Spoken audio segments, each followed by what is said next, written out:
Call the May 28th special meeting of the City Council, Newcastle City Council, to order. And if we can stand in place for the flag.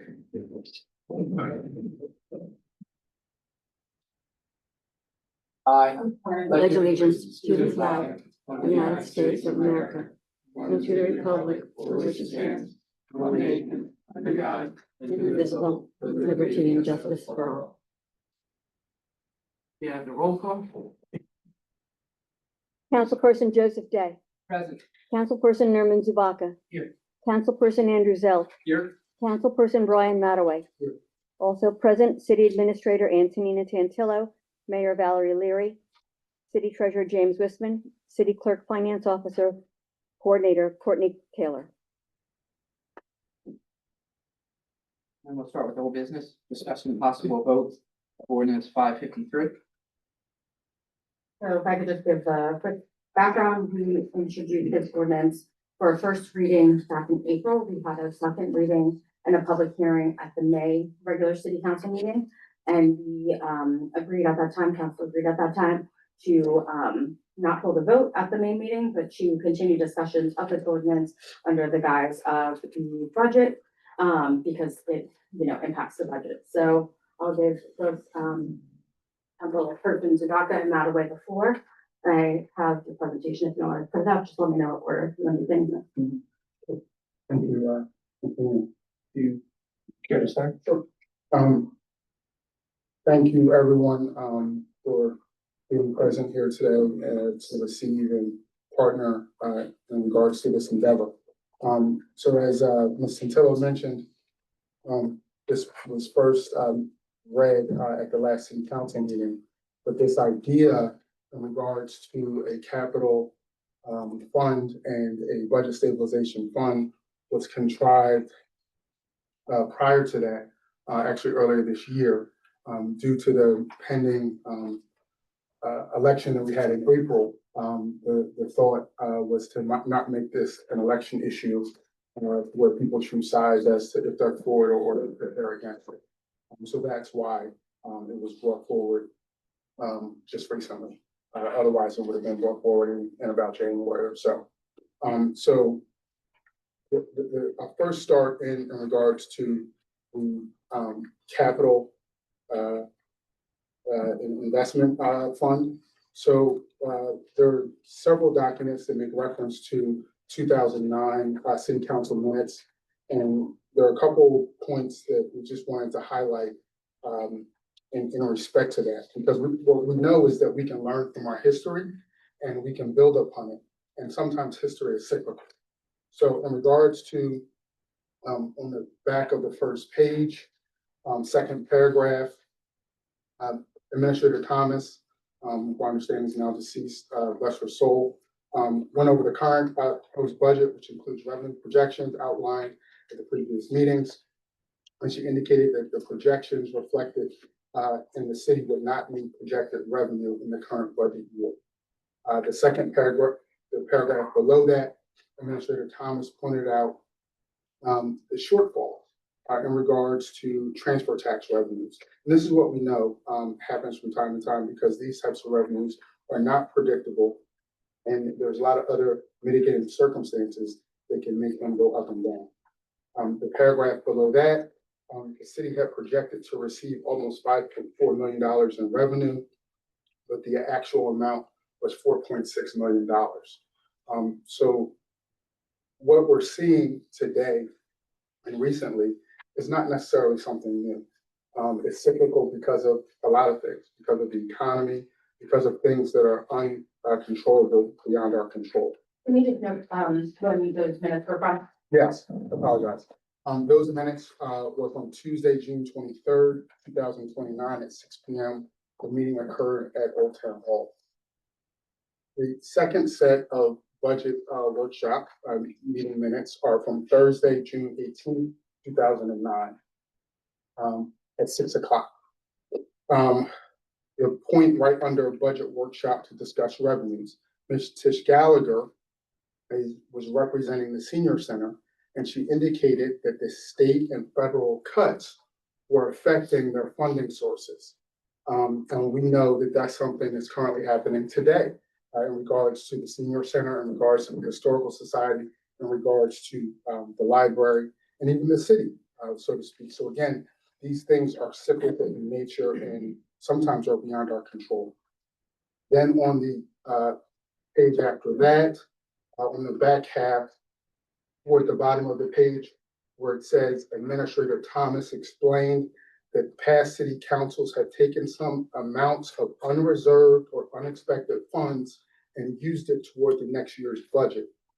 Again, we know that happened last year and it happened in 2009, and she referenced it happening prior to that. So these are some cycles and things that we would like to try to break. We understand that it can be hard, but we would like to be thoughtful in that.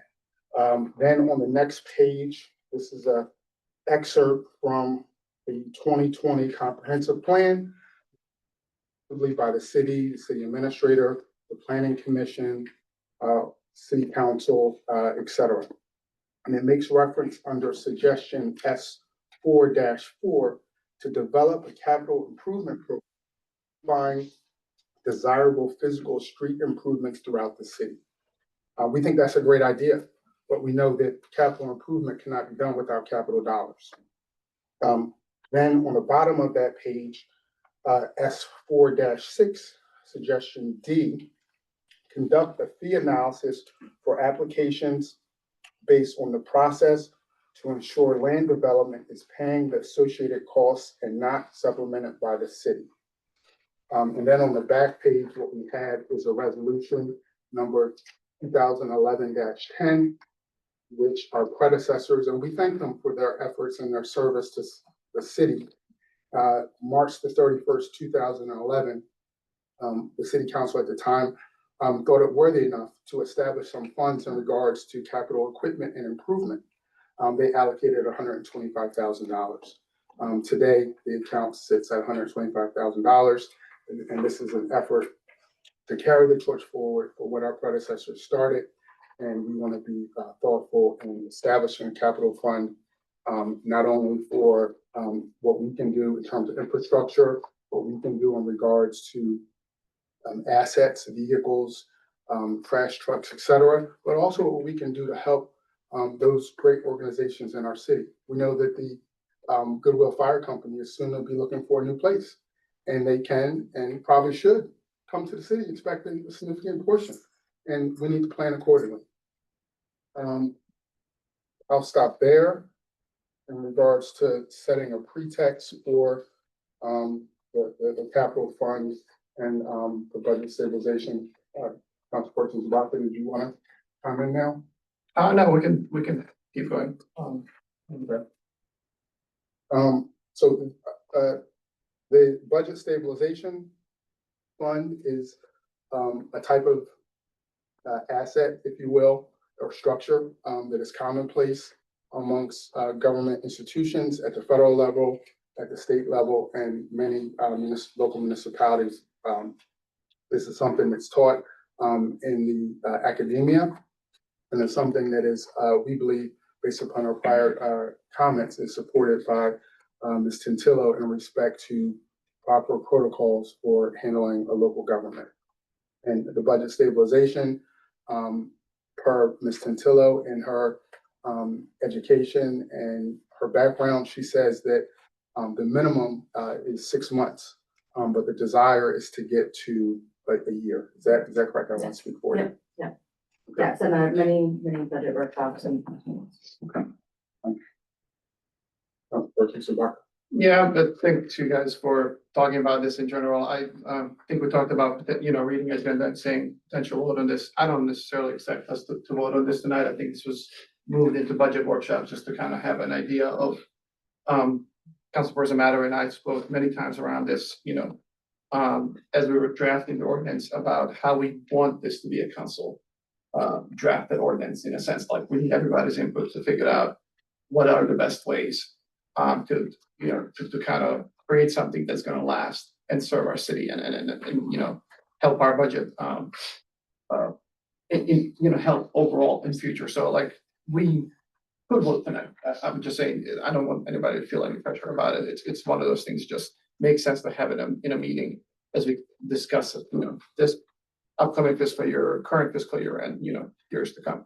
So the way kind of I see these two funds is, like really budget stabilization fund providing that, like revenue volatility, really what I'm seeing from different research at state, county, municipal sites. So, like you can imagine our city having, I don't know, 6 million one year in revenue, 5.8 another, 5.5 and one other. In those years when you're having, more reliance on some volatile funds, I think the idea is to be able to lean into this fund. So we don't have to potentially, tax people, increase the tax that in that given year, or at least reduce that impact on a given year. Just recently, I was reading that, our friends in, I think Ocean View were able to use the fund that they established in 2010, 11, 12, something like that, to just recently not raise the tax because they were able to, close the gap with the stabilization fund. So granted, we're trying to do something similar so that years from now, we have that similar kind of tool at our disposal so that can help us with that. Kind of goes the same thing with capital and infrastructure fund, where what part of the ordinance is already what Antonina is doing with the students in UD, I believe, that kind of codifies that we as a council would, or anybody as a council would have a presentation.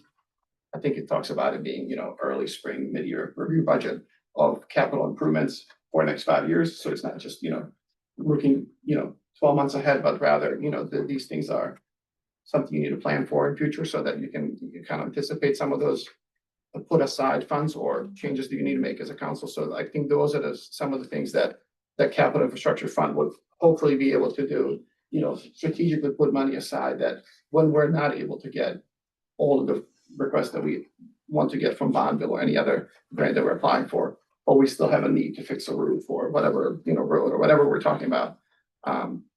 We're able to kind of meet that need without having to, once again, increase some of the, revenue sources that would put strain on our residents.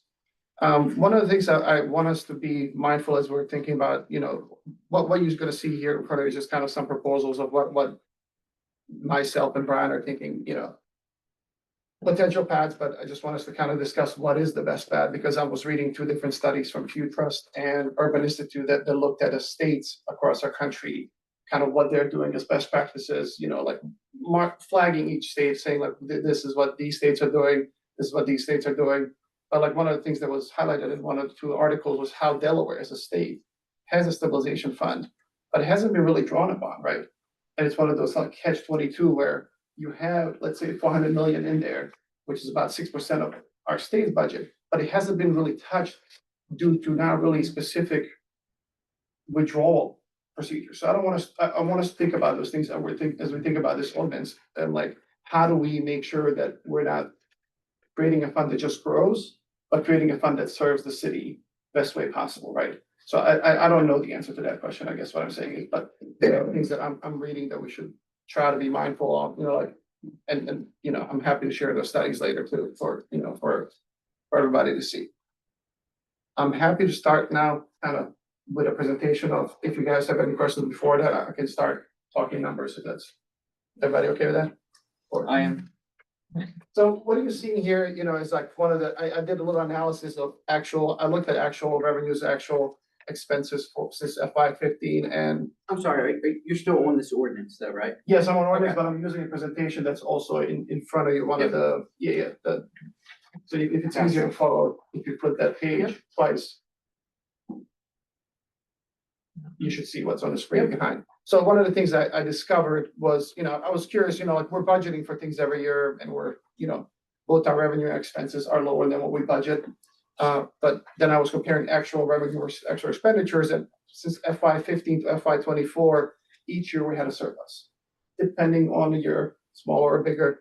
But all that totals across those years, 6.5 million and some change, right? So that's probably what we're seeing in Mr. Wisman's report, part of that 9 million something unreserved, unrestricted funds. So option 1 there is to take the 10 years of budget surplus and split it. Now, I just arbitrarily took 80-20 split, so that's honestly, for debate, I'm no idea. And put a 5.2 million in budget stabilization fund, 1.3 million capital infrastructure fund, right? So like that kind of prioritizes, long-term reserves when we are facing, for budget stabilization fund, a budget shortfall as it relates to revenues, or for capital infrastructure, projects that, we as a city think are priorities need to happen, but we're not able to. We exhausted all the other resources to fund those projects. Option two is kind of fixed amounts that was proposed in the ordinance. 50% operating budget, meaning 6 months of operating budget, and that's FY 25 number, so it's a little over 3.5 million, but I just rounded all the numbers, just so it's easier for the eye. And then fixed amount for the capital was $500,000. Once again, also, something we can talk about. It's tough to talk about these numbers without a capital plan, of course. So, but also, just wanted to. So that's so if you switch the page, what I want to kind of overlays, provide an overview of a capital infrastructure fund, if I may start with that first. So I'm going to skip the purpose because we already talked about it. But I'm going to say what's currently in ordinance, how the contribution would work, proposed contribution, and what the what the balance that we're trying to maintain is currently says in the language, right? So it kind of talks about, what can be expended on repairs, replacement, improvement expenses. But Councilperson Madawi and I, talked about what initially we said 50% of the property taxes, which is in our assumption of this current year, $200,000. But then we instead chose, let's go with 100% of penalties, delinquent tax collection, state courts, franchise fees, and sale of assets. All of those are like smaller things in our budget, 15,000 here, 12,000 here. I don't know. The franchise fees is one of those that reduced from 125 to 75 this year. So, better not to rely on those volatile funds that could be either higher or lower than what we anticipate, then, and that equals for this current year 183.5, and that's what you're going to see on pages later. The second assumption is, that fund on top of that annual contribution, which would be, that would be invested in 12-month CDs that we are assuming 4% return on investment, but could be lower, honestly. So this is just a assumption made for the sake of argument. And ordinance currently states that, we would keep a balance at or above $500,000. So with those assumptions in mind, if we can go to example number 1, you will see that the higher option one that we showed in the first page. So basically the fund starts with 1.3 million and then annual contribution 183. And the middle column that's showing you is the interest that is assumed at 4% of the 1.3 million of the fund total. Next year 2, which would be FY 28, I presume, would be 1.535. Balance with interest rate about 60,000, same annual contribution, etc. So if you go in 10 years without any withdrawals, of course, now this is the separate conversation, how much will change by that. Just wanted to give you a picture of that this fund could grow to be about 3.8 million now. Granted, that depends a lot on, interest, but at the same time, just wanted to give you some rough numbers to kind of understand what these funds and what kind of, as a city, we could do with some of these strategic investments. Comment here, one quick thing here. So again, the purpose of this display was to provide some context as to time value of money. We do respectfully understand that Ms. Tintillo, and as everyone is aware, is currently working on an investment plan and strategy for the city. And so we're not trying to taint that. We're not trying to, curveball that in any way. But we did want to just display in a conservative, prudent way how money can potentially grow. And then, thank you, Brian. Absolutely, we're not suggesting CDs or anything. I think that's going to be coming probably in front of the council, whatever you come up in your investment plan for sure. But we wanted to showcase some assumptions here. If you flip page to page 6, and if we can slide that, you will see the start of the fund is that option 2 of starting at $500,000 with interest being about $20,000 the first year with the same annual contribution across all of those years. You can see it growing about $200,000 next year and every year increasing little by little due to the interest being higher just because of the principal is higher as well. So in 10 years, that total, once again, assumption is withdrawals, $2.65 million. So that's what I have for capital infrastructure. You know, like it really, it's pointless to talk about withdrawals without having capital, improvement plan. So I, have open to that, but that's just kind of two examples I want to run by to see what you guys think initially, just from, that. Happy to keep going to budget. Someone's doing- Okay, for the record. Does the annual contribution potentially go down that we need to put into it? Mr. Day? Mrs. Souter just entered the room. Oh, I'm sorry. Thank you. It will show up on there, it's on copy pen, but, if Okay. you need to say right Yep. thing. I'll recognize Council President Souter then. Thank you. You want to restate the question? So for the annual contribution at 183,000, so at what point can maybe we stop adding and start going down? I think that's a great question, and I think that depends, once again, it's just repetitive, answer to that is based on capital projections, right? If we get a 5-year plan and update it every year, we can say, okay, we have this big project coming up, or three items that we're hitting, and we're not really seeing much beyond that. And that is, let's say, 1.3 million.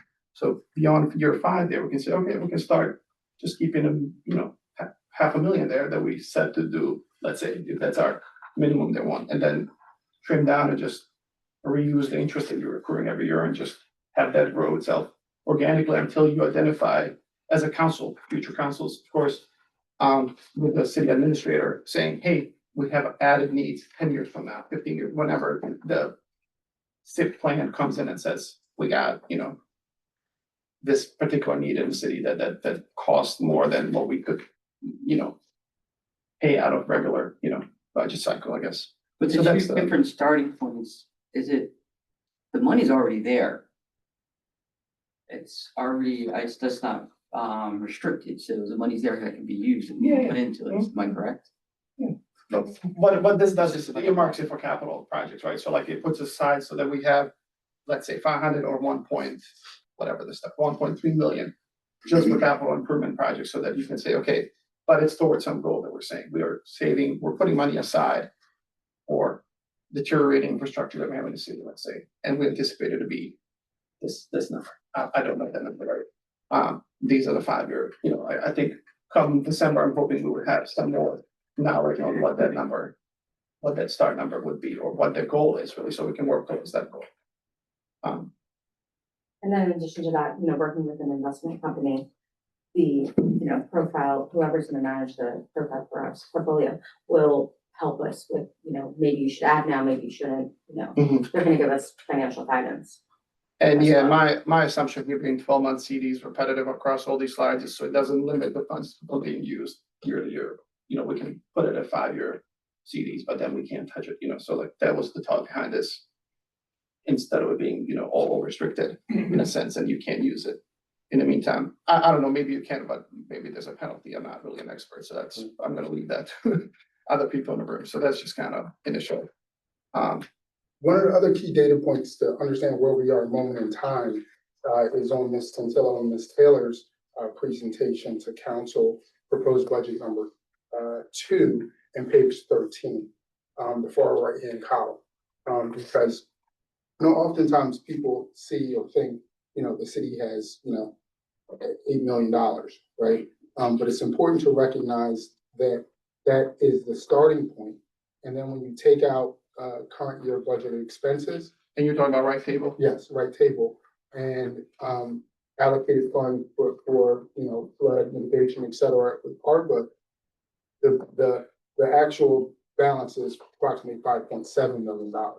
So Ms. Tantillo has told us and affirmed that her technical background tells us that we need to be at 6 months at least. So we do have at least 6 months. We obviously don't have a year. She also told us at last budget meeting that we can expect at least a $400,000 year-over-year increase just by carrying the same costs. So if we do nothing next year in regards to additional revenue sources, she's telling us our expenses are going to go up by $400,000. The year after that, $400,000 more. And so you can see how it just becomes a train that you could lose control over very quickly. And just to note what those numbers, of available funds, those were April numbers, at the June meeting of updated numbers that were going to reflect based on May expenses. Yeah, I just have a few questions on that. Absolutely. I'm just trying to stick to the capital and Mhm. Yeah, infrastructure yeah. fund as it's written. So either way, we would fund a portion and then we're gonna have annual contributions. Which frankly, I actually like the idea, but I think we should speak about this, more specifically. One is, just a thought, I wonder how that our balance in a capital infrastructure fund affects our bond bill proceeds.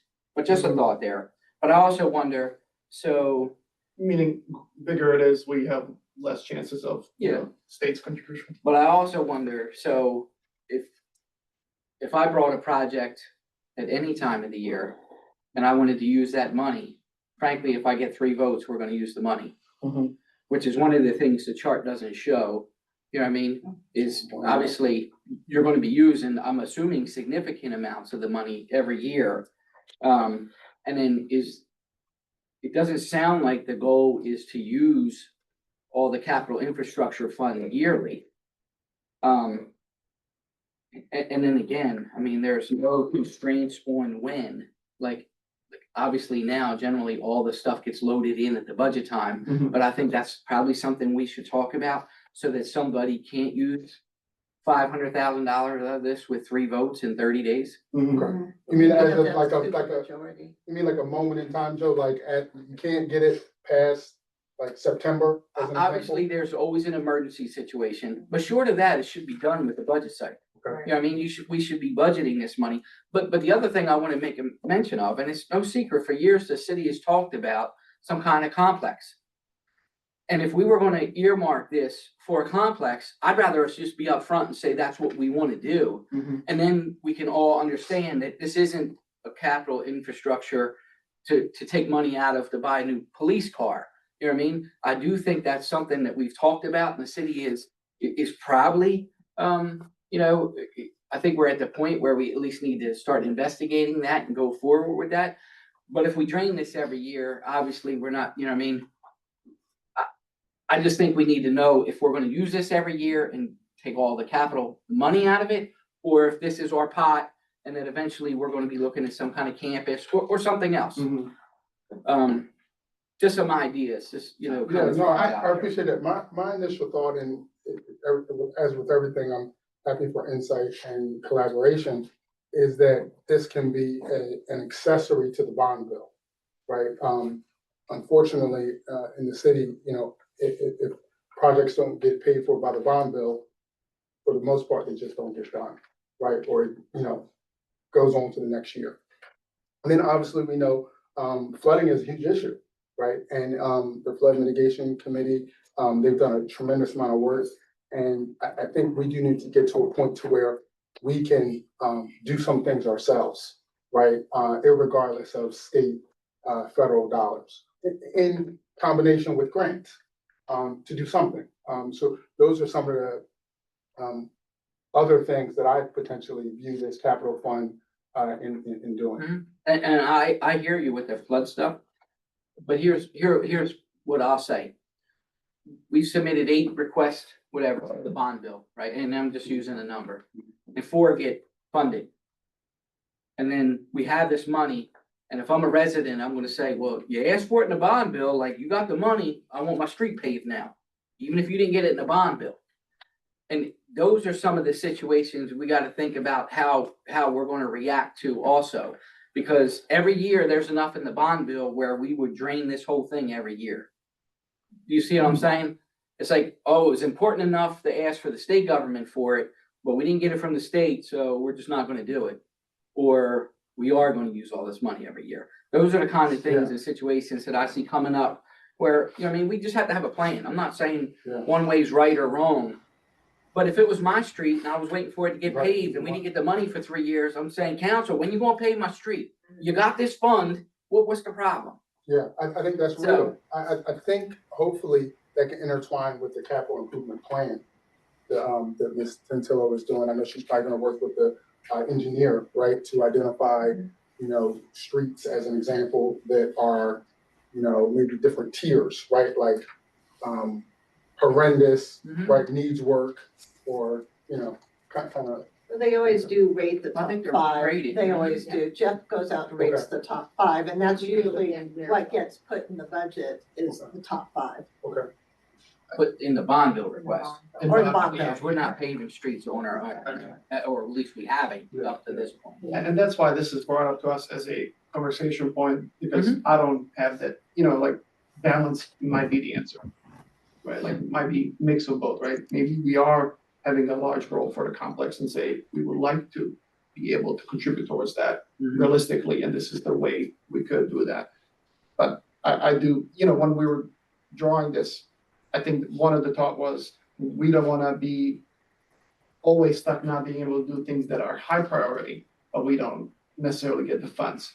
And that might be one of those situations where we're saying, what is a priority and emergency? Like, is there intersection of it being almost like, you know, sidewalk really needed to be fixed, or road, but we don't have funding for it, but this could respond to it, or something just has to be fixed, but it's still workable. My car is 8 years old, runs perfectly, right? Like, of course it could be replaced, but until it stops.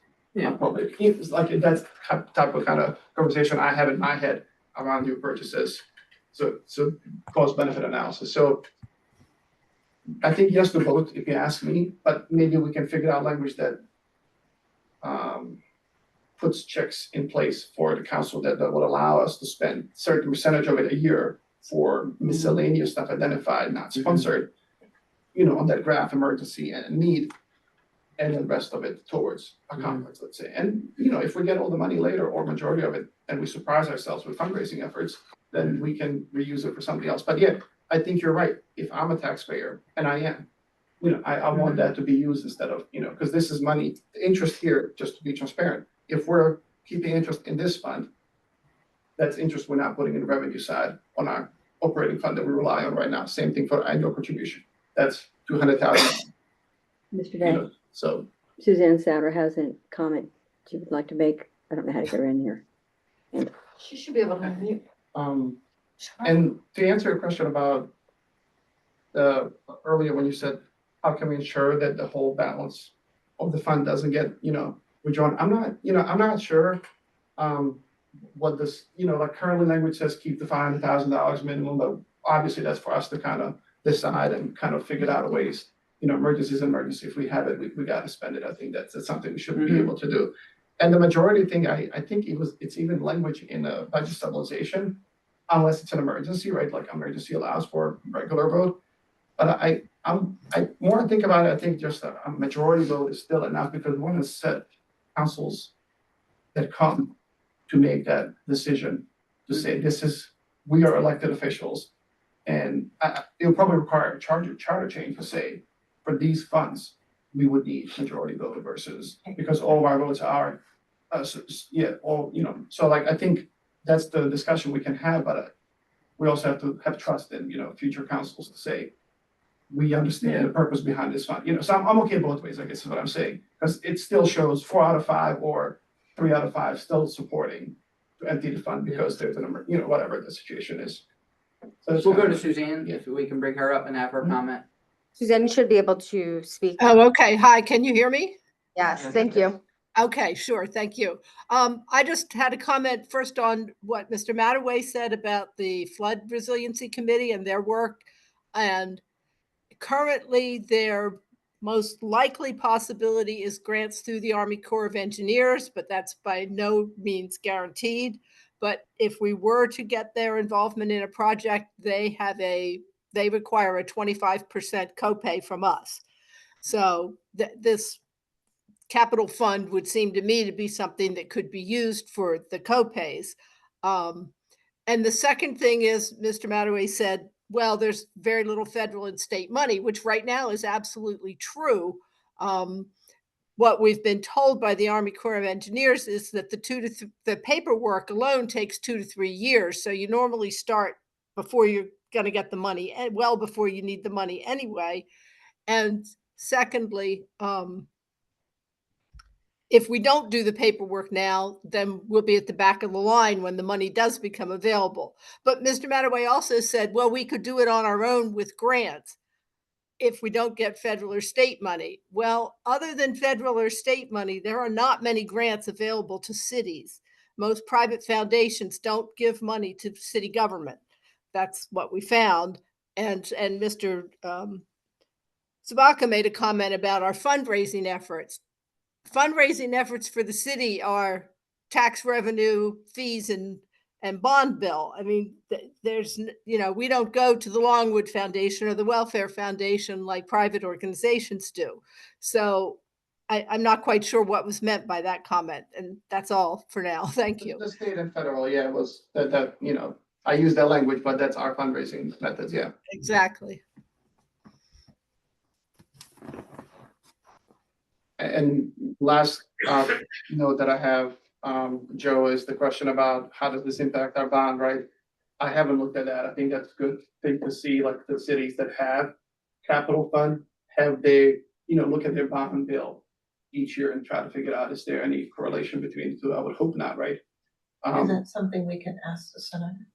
Or when we submit, Perhaps, yeah, when we submit, do they ask like how much money you have on hand or other They don't. types of things?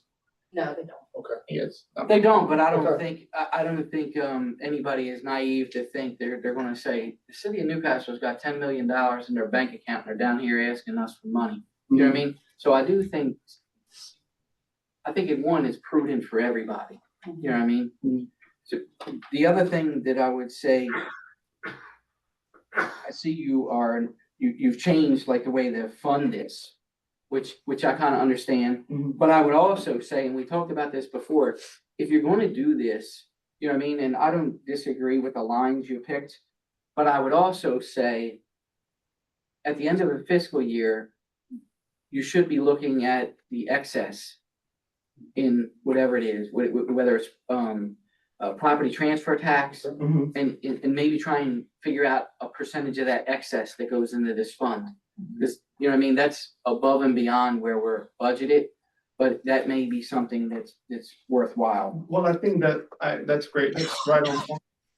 I think while these annual contributions are desirable, right, numbers like what you would like to see, realistically, I don't know, right, if they're higher or lower, because I think we fund these funds out of surplus years. I don't think we fund this just to make sure we're always funding it, but we're running a deficit, let's say. I hope that's not the case, right? But like, if we're having $200,000 surplus in a given year, my proposal would be to fund these two funds out of that amount of money, not, oh, let's fund still $500,000 total that we planned or hope for, but then we have to raise tax for that amount. So like, I think I think that's a great point to, well, at least that's my opinion too. Like, I think we should just use surplus revenues in a given year to say, okay, this goes into these two funds, and what the formula is. Right now, I just put 80-20, for example. It can be the same thing.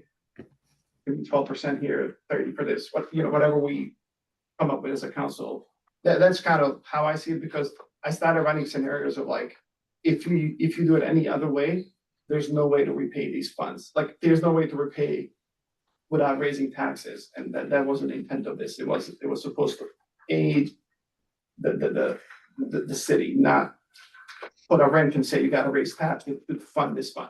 Okay, so we'll be revising then the method of I think- funding too, I think as well. so. I Instead think of just because- saying it's a flat percentage. To say to keep the minimum, or Okay. to say we gotta fund every year 50% of property tax, I think the more appropriate thing to say is we're splitting the surplus revenue of all revenues that we have currently, and saying, I think that's a lot more on a agreeable. different schedule, I don't know, whatever that is, but like say 75-25, whatever we agree upon, that makes sense. So, yeah, I don't know if anybody else has that, because, obviously the other way is fixed, but I just feel like that puts a wrench in a, puts the city in a bad situation. Is there any more questions on the capital, improvement fund? Talk about the budget stabilization fund separately. Fine. Okay, everybody okay with that? So I had a couple of things with the budget stabilization fund. things we've already talked about. But I would say there's two things, asking for a unanimous vote is a little much. Yeah. And under the expending of funds, I think that we should have it a little bit more open-ended. One of the things we've talked about here is if they came back and said, hey, you can have this $3 but you gotta put up 25%. I want to be able to, we should be able to use this money if you know what I mean? And right now, it's only a natural disaster, a public emergency, or when we have reduced revenues or increased expenditures. I mean, I think you could make an argument under increased expenditures, but I think it should be something more specific in there that actually says like, hey, we can use this for whatever, the betterment of the city, as a match for grants that council approves, whatever it is. I think it should just be clear. I think, absolutely, I couldn't agree more that like the purpose of it should be. So, but I think in somewhat examples under B, sorry, I'm gonna skip A because there's just emergency, like if there's an emergency, state, federal, it's allowing it to use all of the funds. But I'm trying to see in B.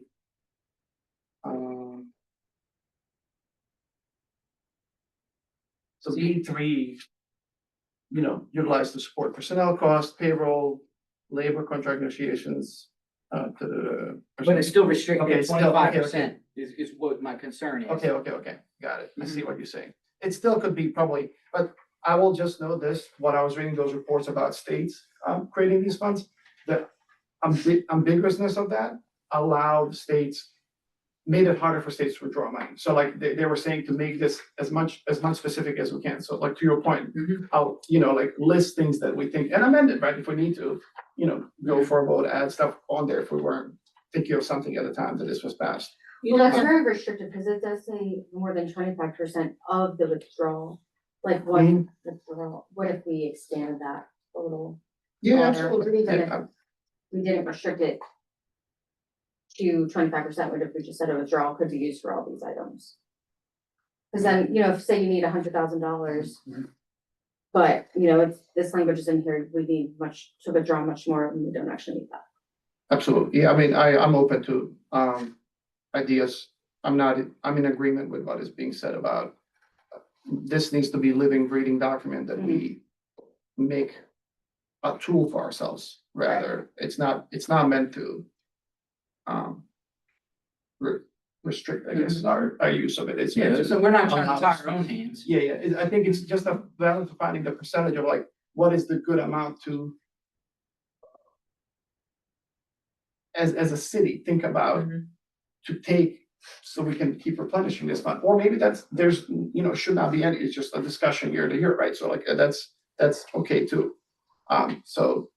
Are you sure you're wanting to go with unanimous rather than? No, absolutely super? majority, that's what I said There's earlier. a super majority, could be 4-1. No, I already said that for capital, I mentioned that same comment that it should be just majority. I mentioned there was a language initially for anonymous, and I changed my opinion on that, it should be majority. And maybe there's Should like trust the people that come. 3.A that says if you need to exceed 25%, whatever the restrictions are for that. Say it again.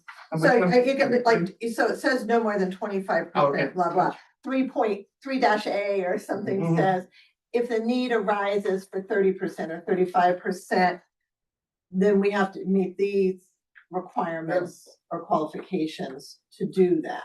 So that, Well, you just make it open-ended. If the need arises for more than 25%, then meet XYZ requirements. right, that's, yes. So I think that sounds great, thank you. Yeah. Thank you. Because you don't want to have to come back and revisit this to talk about that point when you actually need the money, and it's gonna take, 2 or 3 months to work through this again, so it's. Yeah. You might as well, like Joe said, instead of tying your hands, you put the extraordinary exception in there. So you're sticking with 3.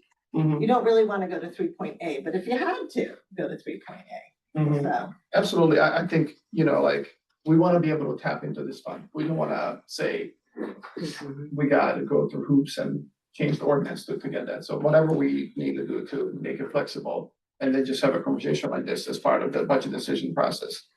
Yeah, I like the idea of it being like matching funds.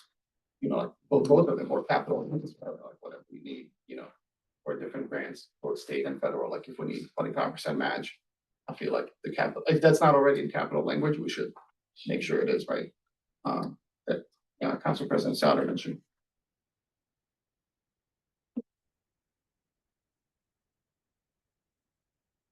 Anything else on the budget stabilization fund?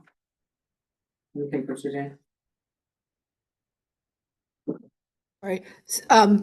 Suzanne here. I just wanted to say, Mr. Day, that I agree with you that we need to make it more flexible and that these special funds should be tools, not handcuffs on the city budget process. And I like what Mr. Zabaka was saying about being more flexible about the number because there have votes required. To make it a requirement of a unanimous vote means one person could sink the whole thing. And that to me seems excessive. Even a super majority, I don't know, maybe if we put a tiered thing in, as Mayor Leary suggested, if we're going to exceed 25% withdrawal, then we need a super majority. I don't think it should ever be unanimous because I don't think we should give one person the power to sink the whole decision. But we could do something tiered like that for a majority for up to 25% and a super majority for over 25% or something like that is a possibility too, isn't it? I have no issues with either being, majority or proposal that Council President made. Like I said, I think people after us will have the same challenges that we're having right now. And, we need to respect that they're representing voters and making the best decisions they're able to at that time. So if that's 100% of this fund, that we can put this in language that will prohibit that, right?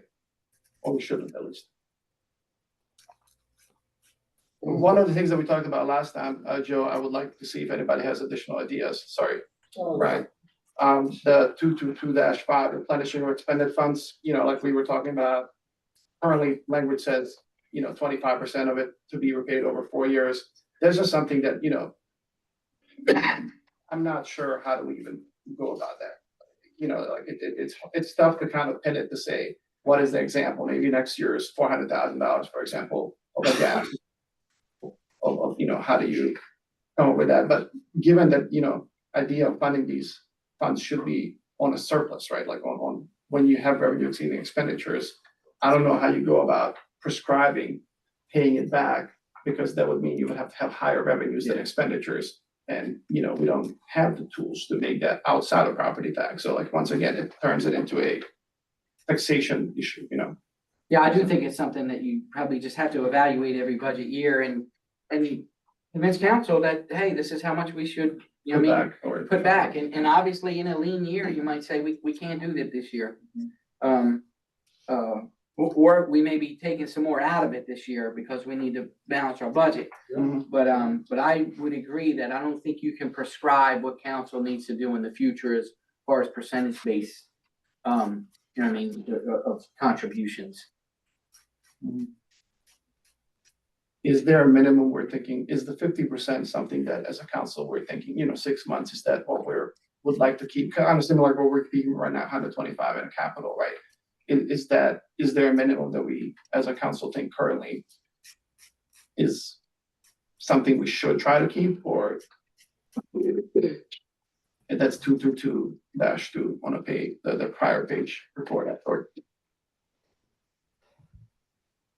if I may, I have a question about that. If you're saying that we need to keep a certain, 6 months of expenses in reserves or 8 months or whatever we settle on, would the monies in these funds count towards that? Or are you saying that 6 months or 8 months or whatever should be in addition to the money in these funds? Oh, no, what's in the fund already? Yeah. Okay, I just wanted to make sure that was clear. Mhm. I think you might have to add like a caveat, like, because we're going to reevaluate this every 5 years for like the average 6 months. Mhm. It's gonna change. It's gonna change, yeah. Mhm.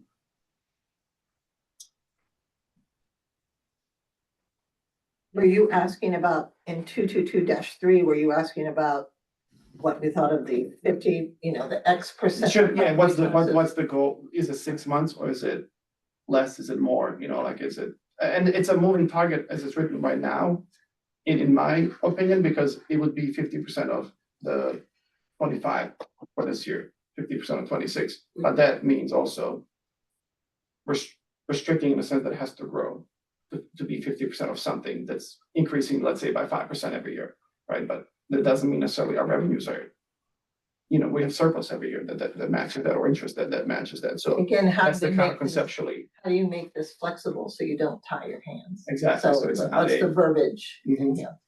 And do you set a minimum, like, or a maximum or whatever, depending on what direction you're going?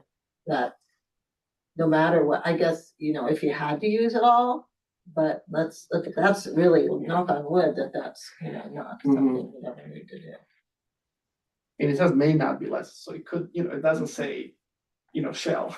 So I think that's the good thing there, but, I don't know if we have any thoughts on that. I'm okay leaving this as and keep talking.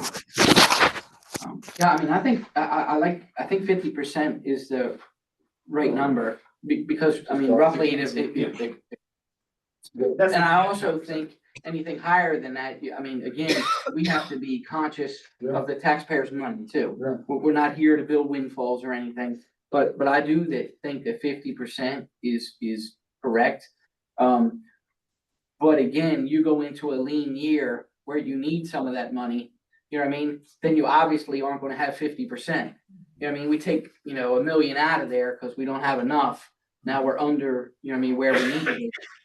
It's kind of tricky language to be able to write it so that it actually conforms to practice. Yeah, I think, like the term, like the goal should be Mhm. 50%. Yep. Right, and then that kind of sets, a vision, but gives some flexibility. Yeah. Because we want to be nimble to address budgetary shortfalls or lean years, in the economy where we want to kick in stuff to reduce taxpayers' burdens. Yeah. So And maybe we say approximately 6 months of expenditures or something like that. Yeah. Cause holding it 50%, I mean, I just don't want us to, to have a problem down the road and then we're not following the law. Yeah, and I like what you said, Joe, at the onset in regards to potentially building this into the budgetary process, Mhm. right? Of constantly looking at it almost on an Absolutely, yeah. annual basis. Say, where are we? Are we at the 50%? Are we not?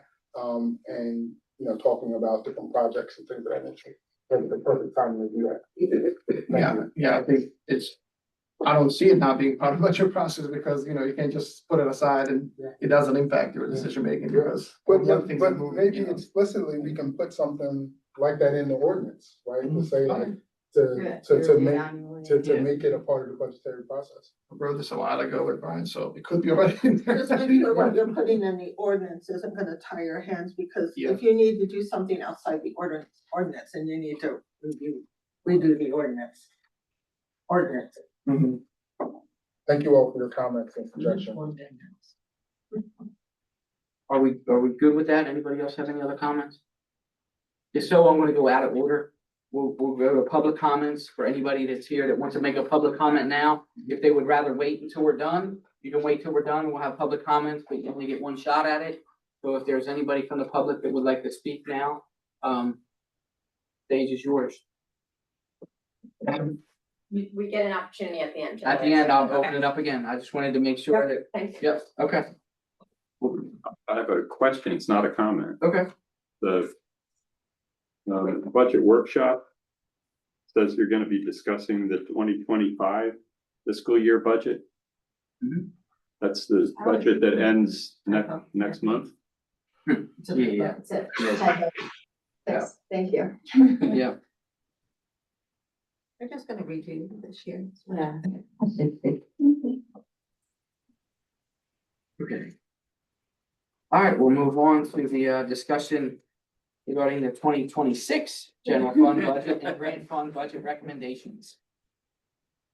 Thank you. So last meeting, we went through and talked about areas where we could revise the budget.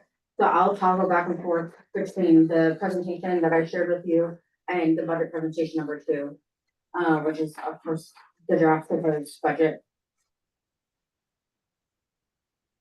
So last time, expected revenues and expenses totaled to 7,483,598.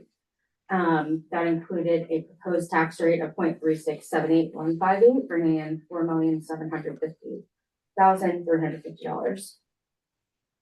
This new budget is totaling for revenues and expenses $7,688,355 with tax revenue at $4,837,974. So the updates and the differences between the two, the first proposed and the newest proposed was a increase in revenue and expenses of $204,757. And the difference in tax revenue was an increase in $87,624. Can you repeat those numbers again? Yes. 204. 757. Slide Oh, it's five. right there. I'm sorry. I'm looking on this page. It's okay. Sorry about that. That's all right. And then the difference in the tax revenue is $87,624. So now I'm gonna go to the budget document and just go through the updates that I made individually based on our conversation. So if you go to about page 7, we added a line for administrative expense for public service.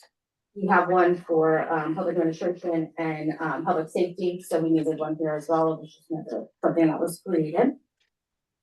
And we I'm sorry, added say that again, what 500. line was that? It is administrative expense P-serve. I'm on page 7. So you're page 6, Oh, maybe. and the reserve a little. Yes, page 6, Okay. middle of the Okay. page.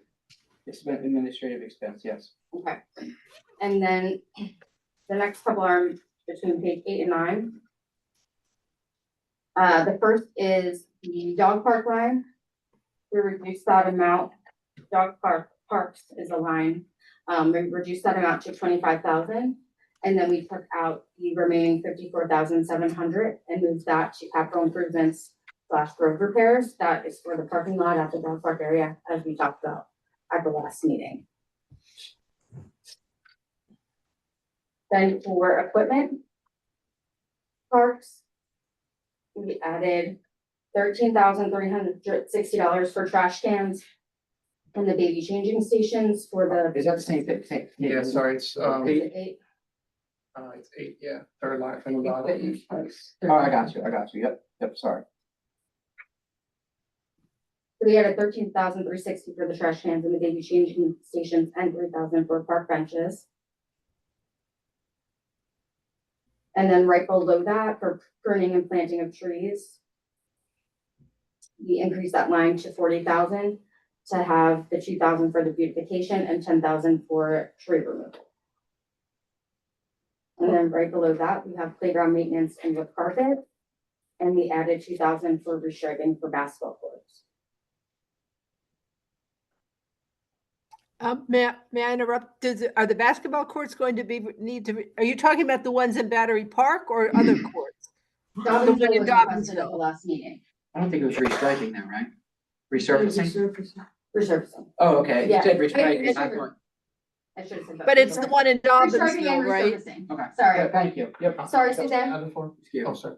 But the restriping and resurfacing is for the basketball court in Dobbinsville, correct? Correct. Because was the that? one Yeah. in Battery Park has just been done recently. Correct.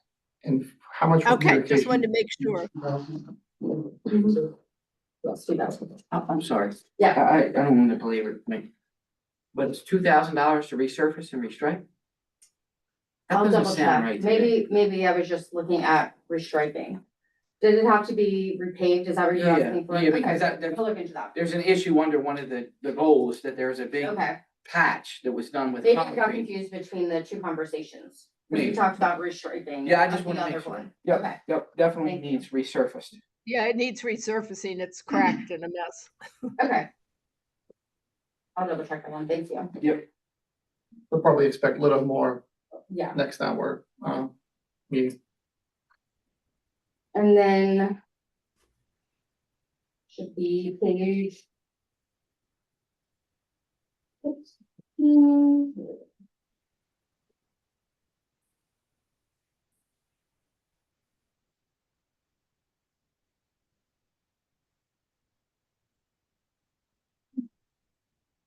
16.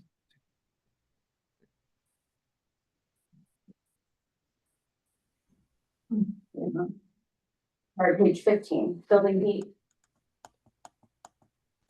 We had that raised to 5,500. Yeah. As of per our discussion the last meeting.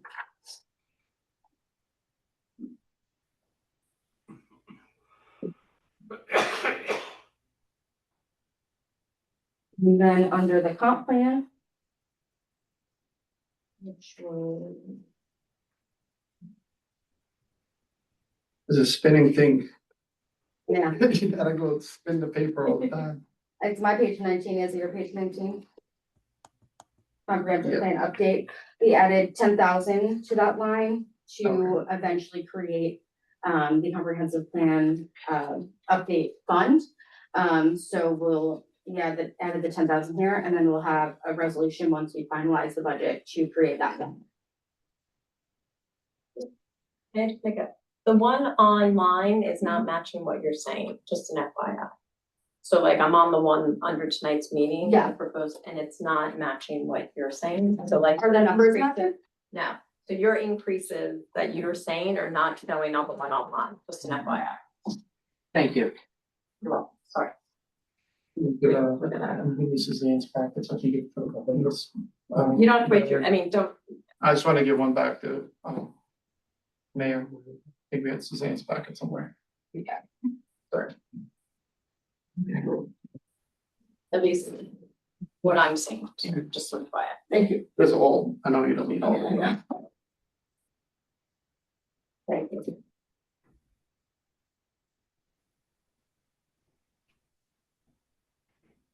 No, it's the correct amount. My numbers are just off, my page numbers are off. So the comprehensive plan update should equal 14,000. We added 10,000. Do you see that? So I'm on your website. Yeah. And I'm looking at the council number 2 presentation, which I think is tonight for under tonight's meeting, and when you hit it, it doesn't go to your updated, just no but. Okay, I just went to it. You went to number 2. FYI. Yeah, Okay, all right. we'll figure it out there. Thank you for the fact.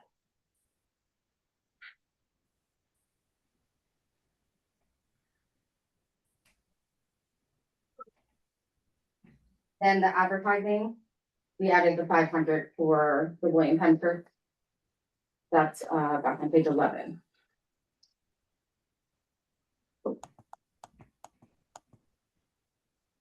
But they did contact you. Hmm. They did contact you. Yeah, Okay, yeah, because they came to me and then I, yeah, the last meeting I said they did. Yeah. Yeah. Maybe your page, Yeah, it's your, or page 10. your page 10, okay. Yeah, like the Yes, we added the 500 to make it 15,500.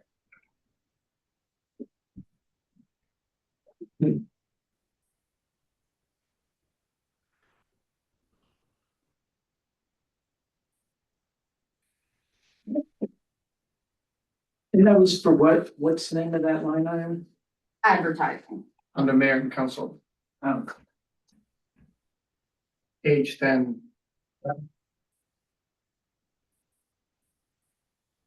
All right, then on the revenue side.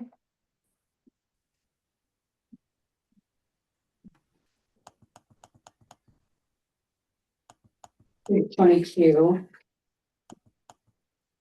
We have the tax penalties. We decreased that line to make it 25,000.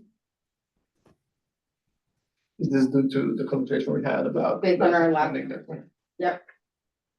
And a caveat for that is that we will also make a part of our adopting,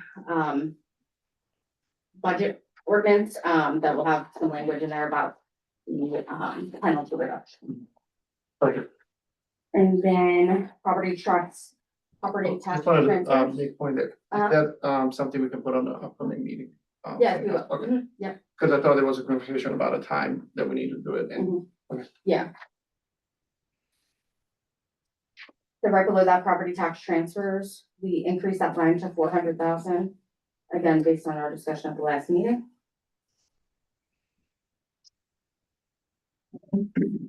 Something sold, since last meeting, that was 480 last time we met, so Mhm. that's 70,000 more, that's good. Yes.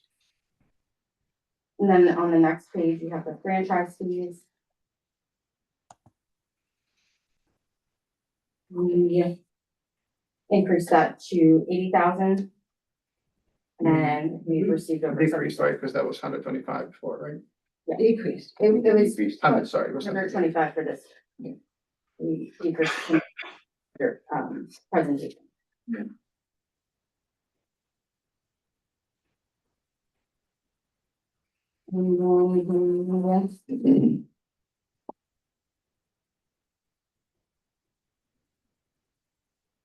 Restricted fund balance carry forward, we added 350,000 for the police vehicles. What page is that, please? You mean about 97,000? Yeah. The restricted funds 299. carry, oh, I found it, it's on 24. Oh, Okay, 24, bottom yes. 24, yes.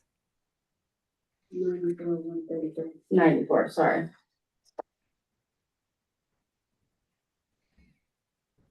So just on that last fund balance on that same page, Mhm. should it be unrestricted or is it actually unreserved? It should be unrestricted fund balance, right? There's restricted fund balance, that's for things that were previously obligated, and then unreserved fund balance, that's the unrestricted one. Okay. Is it just terminology? It's the same one and the same?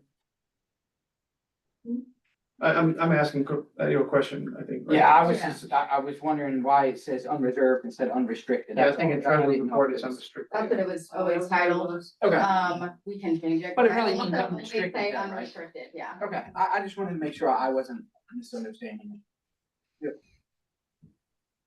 Okay, so those are all the changes that are made. And again, we have the two items that I just mentioned, the resolution. To create that comp plan fund at the next meeting, and then, the budget, in the budget ordinance, we'll have the details of reducing, the interest for this fiscal year. One other caveat is that I'm still working on the insurance quotes. I did receive one back and it's showing at least an $8,000 reduction based on our last year's insurance expenses, which is great. So that's gonna be an even greater reduction of, projected insurance for this year. We're still waiting on one more insurance quote to get that back, and then we'll make a determination about whether or not we should change insurance companies. So we'll have to do that quickly in June. I remember last year when this was brought up in front of us, and I think workers' compensation was one of those things that stuck to me, Yes. because it went from 75 budgeted and Mhm. 71 actual to 150, Yes. that we budgeted. Asked if we could start looking into the contract, because, that was something that kind of, So- going up 100%.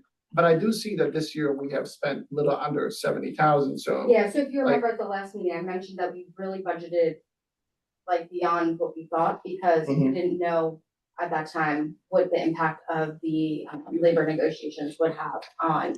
I see, Yeah. okay, so this, we so this budgeted was an more. insurance company quote that was changing Correct. to us. It Because was we didn't have us those numbers at that point. putting a contingency in place. Okay, Yes. okay. Well, then, yeah, I mean, because, yeah, this is good to see that there's not much increase. It's actually less right now. I don't know if Yeah. it changes to the end of the year, but, So I'm gonna go back to the presentation. So I'll go back and forth.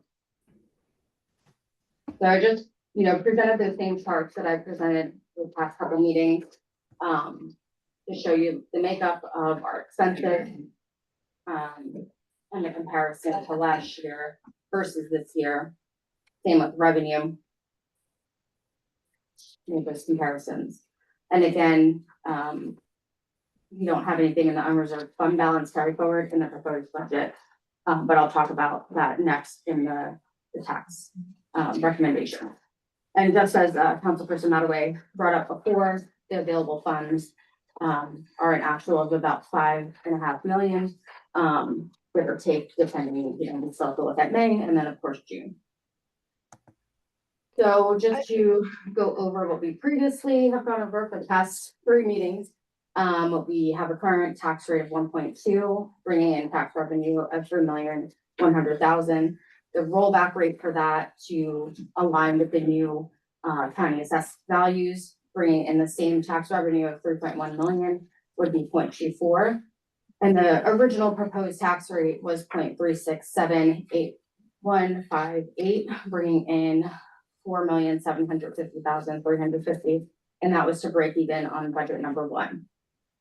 For budget number 2, we have a new proposed rate of 0.3746005. That brings in tax revenue of 4,837,974. The difference from the rollback rate would be 0.134 and change, and the additional tax revenue from the rollback amount is an additional 1,737,974.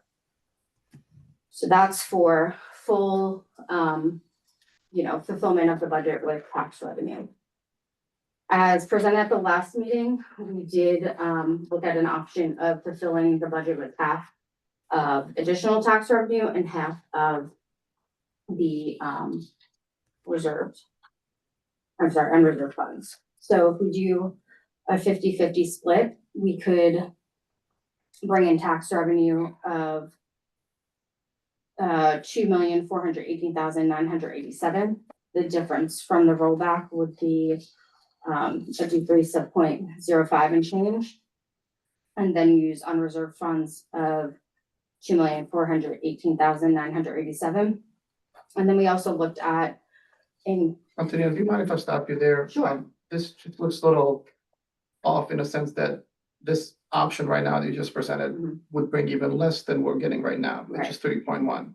I've thought that the proposal was the difference from 3.1 to 4.7, like 1.7 million to be split in half. So like 1.7 would be, it's like 3.1 we'll still be getting from property, and then Remainder. plus 850 there, so it would be 3.9 or 4 million there. And then the other 700, 850 would be from, is that correct? Like I it was a hear what difference you're from saying. 3.1, right? The rollback should be the base. Yeah, 3.1 should not be, Minimum. so I think this should be revised, okay, both of these options, because even the second one on the right says 3.6. Mhm. And that would bring way more reliance on unreserved, about $500,000 for property tax increase and about 1.2 million for unreserved. So I think my understanding of it was that whatever difference with 3.1 and the gap to close the budget was what was suggested to do the split. yeah, Half okay. and then 3/4. And if you can update those now, if you have a sheet that has those numbers to give us, that would be Okay. helpful. Sorry, I, just so we're not discussing this in our heads. Right, okay. Is my assumption correct, guys? I would defer to, Councilperson Zelt and Sauter.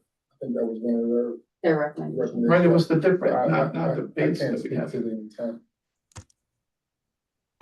It was not I think it was mostly Mr. Zeld. I don't recall, I said something to consider, but I didn't specifically recommend it. Right, I can stay Okay, I'm to sorry. 50%, and then I see you have a 75% option as well. Mhm. So, My concern about splitting it is what else is going to happen with other taxes that our residents are going to have to pay in the future. For example, I think the school bond bill, a school referendum that passed a year ago or so has a 3-tiered increase. So if we hold back this year on our tax increase and then increase it again next year, are they also going to be hit with an increased school tax?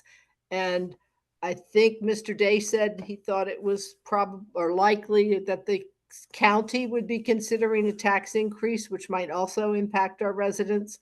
So I think when we're considering the impact on our residents, we need to look at the big picture, not just what our taxes would be. And maybe we could make it easier for them this year, but would we make it harder for them next year if we do that?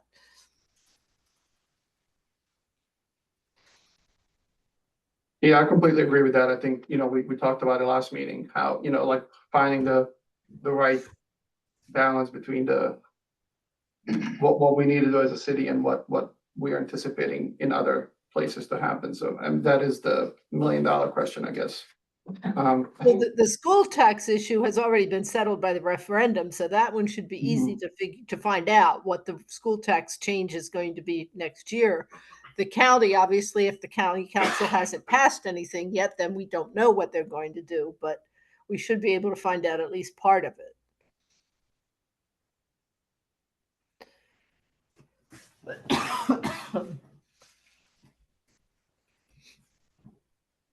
As you're updating this for next time we meet, guys, all of the 4 options, would you mind providing the average property tax?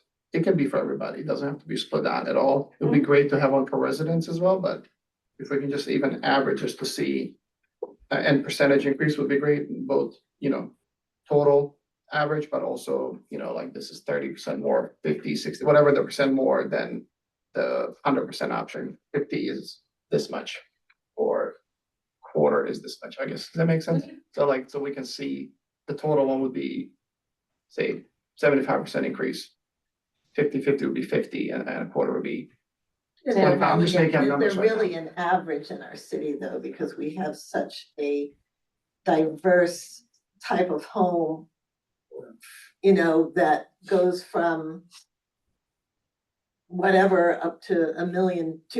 Definitely, but we gotta look at something to say, okay, like the average property tax right now, but let's say is 1,000, but it's going up to be 1.7, right? Like, I know I'm it's. creating a spreadsheet right now that will list like a few houses from each street, so we can see impact. Mhm.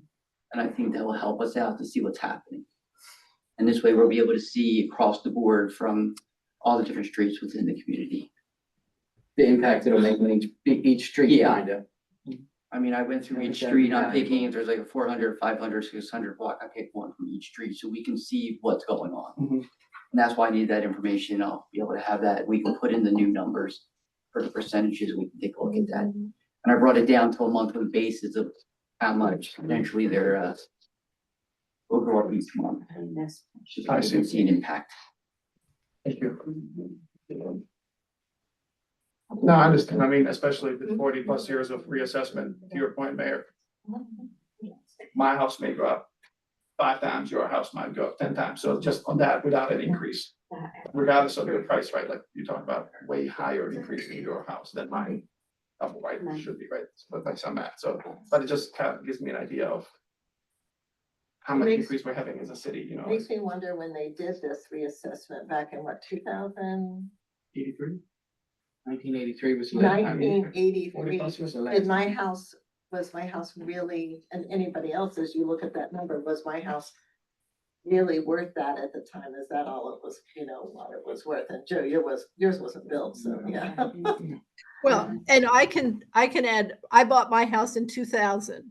And at that point, the assessed value was less than a third of what I paid for the house.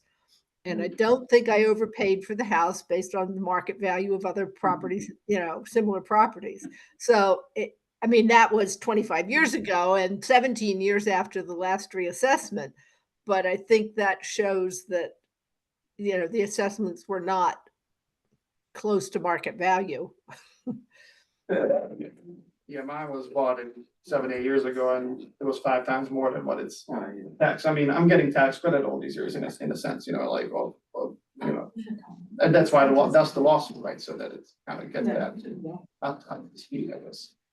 So. It'll be interesting to see your comparison, which by, like you said, by street. Yeah, that will be very helpful. Yes. I have done that by neighborhood. I haven't done by street because that's, as you can imagine. You a just lot. give me the information, I could have that, So, no, I've already neighborhood, but like the street stuff, is, Yeah. Definitely more in depth. Look of it for sure. Did you send us the neighborhood stuff? I did in one of the emails, yeah. Okay. I can resend it after this email. with If you send, I the got it. I numbers. just wanted to make sure. I didn't get that, I don't think. I know you were doing it. No, I did share And it you after asked the last us meeting, but about- I'll, Yeah, you asked us about what created, what's the insight on these neighborhoods. Mhm. I'll share it over again. So is there anything else that we want to talk about tonight, or maybe we talk about the agenda for the next meeting too?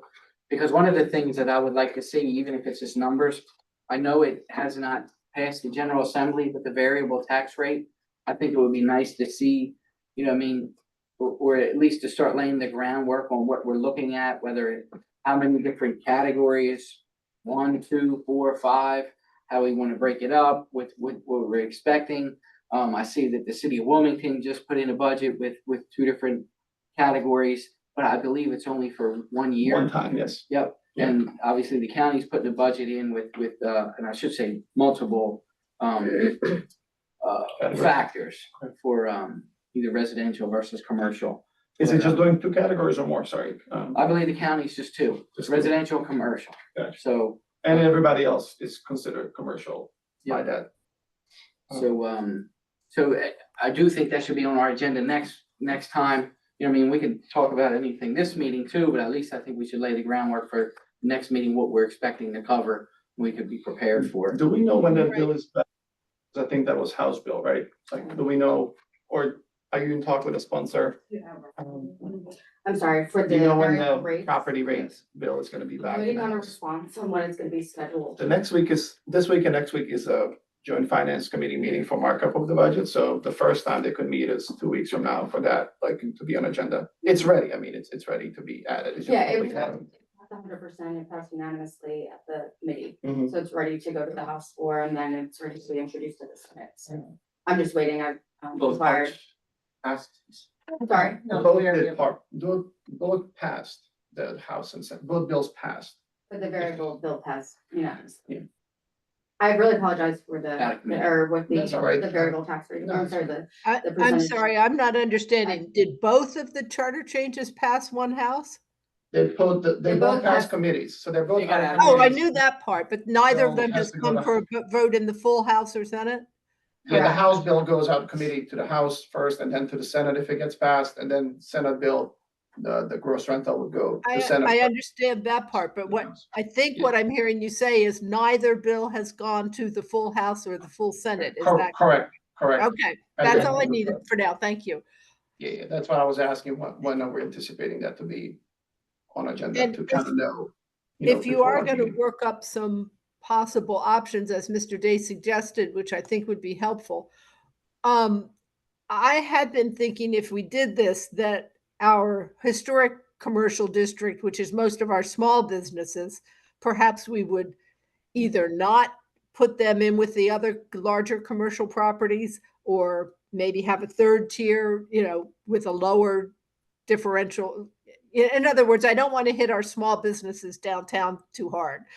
I know that some of the larger businesses in our office parks and so forth are important because of their role in as customers of MSC, but also they have a lot more resources. So, I mean, I don't want to slam anybody. I want it to be equitable, but since our share, I don't have my papers in front of me, so I don't remember the exact numbers, but I think our residential property increased significantly as a share of our total value of our taxable properties, while our commercial properties decreased as a share of our total tax value on our properties. And I'd like to sort of equalize that. And Suzanne, I do have the numbers in front of me. So the old, we'll say, percentages were 40 for residential, 15 for commercial, and 41 for industrial. The new percentages are 52 for residential, 13 for commercial, and 34 for industrial. So the big jump or the big decrease wasn't really commercial, because it only went from 15% of our tax Right, base. it's the The industrial. big jump was the industrial, went from 41% down to 34%. It's about $400,000. Yeah, that was this. It's Right. not burden on residents. Yeah, that's why I've been talking about that as well as a kind of issue, because we have residents now paying out for the difference of, and none of those industrial properties went down.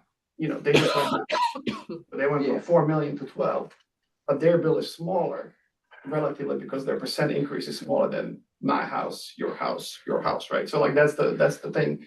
The land use, in my opinion, would be way better than just residential/commercial, just because light industrial and industrial, for example, their average property tax right now, like industrial is 35, I believe, light industrial is like 25, 27, just even those two, not to even include small businesses that President is talking about, right? Like, that's even way smaller, about several thousand, right? Like, bulking them all together. Now you're talking about redistributing that to a number. So land use one that I looked at kind of makes everybody's share remain the same as it is currently, so that it's kind of increase over all of them is about the same, so not one category itself is picking up for some others categories. So that's just kind of what I've looked into and discovered. That sounds very helpful. Thank you. But that doesn't mean, to that point, to what Mayor is saying, like that somebody's bill is still not gonna be higher. That's still, Oh, no. But it's a You know, starting point for conversations based on some data rather than just speculation. definitely, yeah. No matter how we, do it, we of course have to do it based on, a practical measure. So we can't just arbitrarily say this house is this or this house has this rate. So we can do it, as just straight like residential, commercial, Yeah. industrial, or we can look at like land use and, break it Land use that made way. a lot of sense because it broke out these smaller businesses for bigger businesses, residents from utility, so you can separate all those categories into open space, like, so it was kind of. Whereas zoning was even more complicated, because now you have like 10 different categories, or, like. So- So like the land use, I think 6 categories, and it's difficult to have 6 categories, but at least you can understand it better than having 12, let's say, whatever the number is. So like, but Is there just another- residential, non-residential is a little challenging because then you're bulking all these bigger, smaller things together and, Is there another municipality that has more than 2 would say, that does it by land use? Or is everybody's, like you said, there's residential, commercial and industrial? I don't know. That's mostly what I've seen so far, but there might be others who do it. Either way would be permissible. I had a couple things, I want to change subject, but everyone's done with that, or like everyone. To mention in regards to, this conversation and then going forward. So Ms. Tantillo asked us last time to obviously look at the budget, come up with suggestions in regards to, expense reductions. And so I want to again echo that and charge that for everyone, looking at things, trying to be prudent in our fiduciary capacity, to the extent possible, for looking at, some efficiencies in regards to expenses. And then on the other side of the ledger, implore everyone at this table, everyone in the public, everyone in the audience, if you have any suggestions or ideas for additional revenue streams, please feel free to share that, with this body, et cetera. I have one idea in regards to some type of revenue that I just wanted to throw out there, and that's in regards to, potential, wharf signage.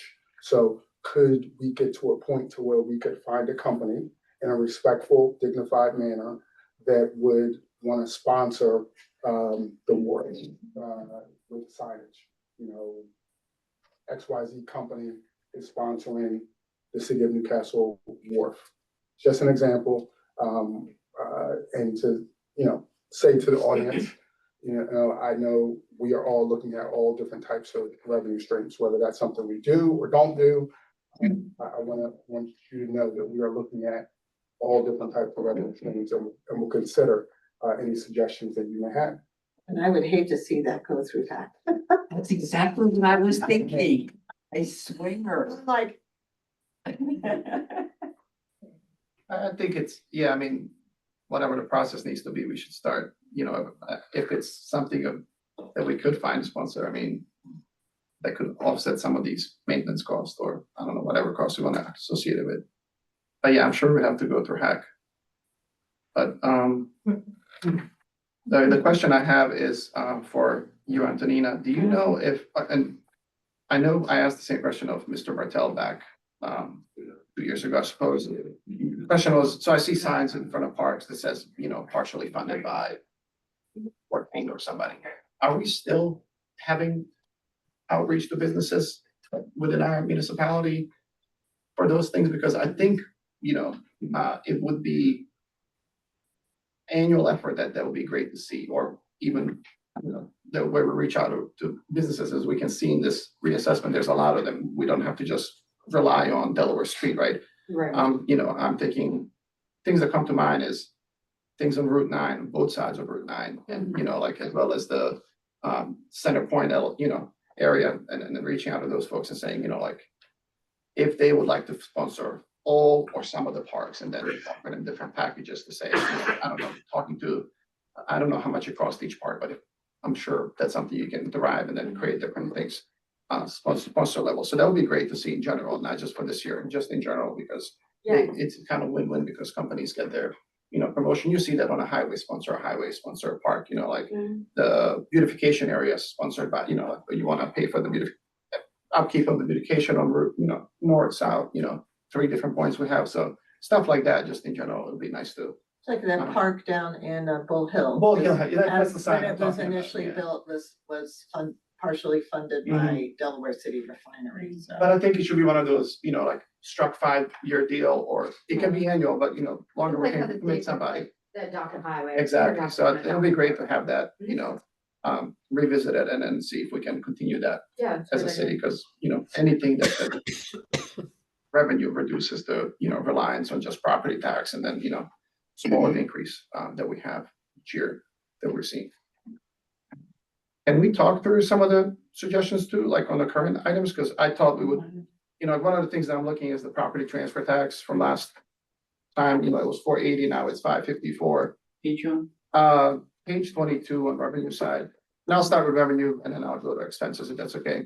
But I don't know what you guys think about increasing that line to 425 or 450. I only say that because over the last 5 years, 443 is the lowest in 2023. So that's why I'm saying 425. But 450, I feel comfortable just because it's so much higher in actual number. I know we're talking about, the whole idea is to not rely on it as much, but any amount that we can decrease in expense or increase in revenue is the amount we don't have to tax people for or come up with, unreserved funds. So I know we don't want to overshoot on one thing, but I'm trying to find some responsible amount Mhm. that we as a council can stand behind, I guess, that we don't have to tax people for, I guess. I'm sorry, Councilman, which line item were you? Property tax transfer, Okay, thank third item on page Yep. 22. Now, I don't know if it's the same page number for you, you. sure. It is, we have the same thing. So any thoughts on that, before I go further? We originally, we're talking about concerns with the economy and the housing market. But you're right, like based on past few years, I think it's 50,000 or like 60,000 increase in that line would be okay. Yeah, like here's a stand I hope I can defend 12 months from now, is if this is increased to 450, but we end up collecting only 400, at least we didn't tax people for that 50,000, we can probably pull that out of reserve fund credit at time or whatever the fund we have. Or you might be able to move money. But we don't have to tax people for that because that fund typically does better than what we budgeted for. So at least we don't have to amount that we can, with high certainty, say we have seen last 5 years, much higher, but at least 450. I don't know if that explanation makes sense. So, I agree with you. I think that's a good idea.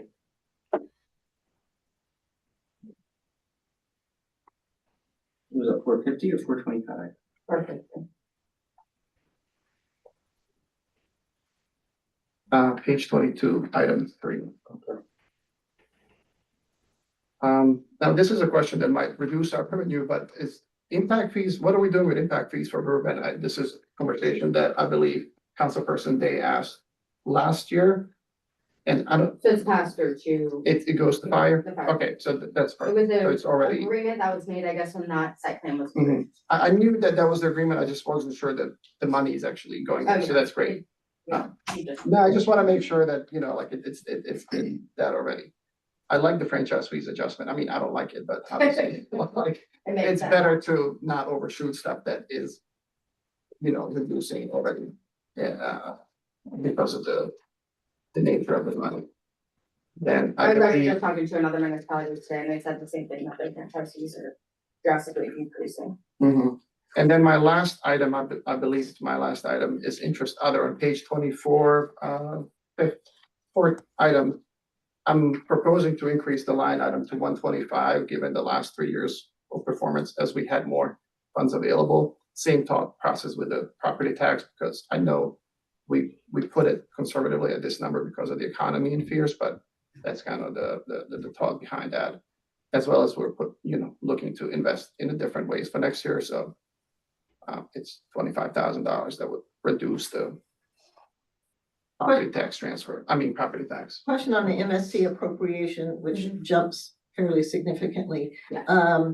Is that as a result of the increases to the cost of electricity, or Yes. was a different conversation had? Because No, as it was commissioner, I there. did not. It was due to their increases in their projections of revenue Gotcha, that they gave us that number. Okay, all right. And if I'm not mistaken, our anticipated actual revenue for this year will be higher than anticipated for that line as well, because the last payment was bigger than the prior one. I was looking at the monthly reports. So I think it's gonna be, it's already, you know, for them, it's gonna be even. Yeah, 'cause We're shooting 669. Gone Mhm. into effect, but they calculated it for next year. Yeah, I was doing some analysis of what it's still kind of, you know, trustees at the time wasn't final, but like that seemed like it would be the similar payment as it was already made for that month.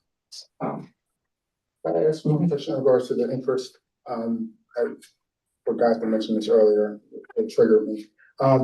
Potentially, I see a path forward in regards to reduction of tax rate based upon the break even by, if we had an assumption of, for example, how much interest we were gonna get in a given year. So say we believe at 4%, we can get $300,000. You know, could we reduce the overall tax increase, say it's initially $1.6 million to 1.3, and you know, reduce it by that amount of interest that we gain for the year to provide a little bit of a better cushion for our residents in respect to other expenditures, economic times, et cetera. It's just a thought. So you mean like whatever the amount in the end is left, 6 million, I don't know, whatever, like once the committed expenses are spent, like one of those sheets that were showing earlier, 5.7 times 3.5%, 4%, and then replace this 100,000 with that. I understand, that's the same, Because the same thought as what I'm thinking about. No, what I'm saying is, there's examples of, funding up to the break even. There's examples of funding half, with additional taxes reserves. I'm proposing a potential alternative option of funding with taxes, reduced by the amount of interest that the city could gain, with a prudent, sound fiduciary investment in a given year, for example. Does that make any sense? So 4% on 5.7 million, if, I don't know what the number ends up being, it's 228,000, for example, you know, at a 4%, but I don't know what, if the economy, you know, would be at 4%, or we shoot it at 3, you know, to adjust for it.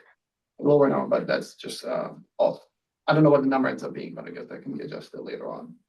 Yeah, just a thought. And then also wondering in regards to these budget conversations, if we can build in a review, or at least putting eyes on the city's fee schedule every year, right? Definitely. Just Yeah, so whether or not it's increased or not, but just saying, okay, looking at these revenues, okay, what are they? Right, Yeah. and to physically see them. I'm looking at, conducting a fee schedule study, because that hasn't been done in a really long time. And, I've reached out to some other municipalities to see their most recent studies and get some names and companies. So hopefully by the time we do the next budget, you'll get an estimate. It would be, I'll yeah, if we would do that earlier, that would be amazing. To Yeah. kind of have a I'll sense just before throw the out there next year. that I think we last reviewed and raised some fees I think it was 2019. I think it was the first year I was on council. Okay. So at that point, you know, I remember we went through all of them, and most of them were increased. I think, you know, So it wasn't modest increase on the business license fee for small businesses with 1 to 3, I think it is employees. But, you know, we tried to be respectful of small businesses, but also raise the fees to something that was more realistic, because I don't think it had been done for a while when we did it then. So, but that's still 6 years ago, and that doesn't mean Right, they and that shouldn't wasn't an change. independent, like, third party. Oh, review no, that. no, that was just Yeah. us going through them. I We would didn't do like any to- comparisons, so that would be excellent to compare to other municipalities. Yeah. But we were also told at that time, because I remember that you can't necessarily raise fees to make a lot of Profit, revenue. no, Right. you can't, but if if your fee hasn't been raised in so long. Right, It should right. be raised to account for what you're actually Well, the idea is that development pays for the employees that process the development and do the inspections and everything.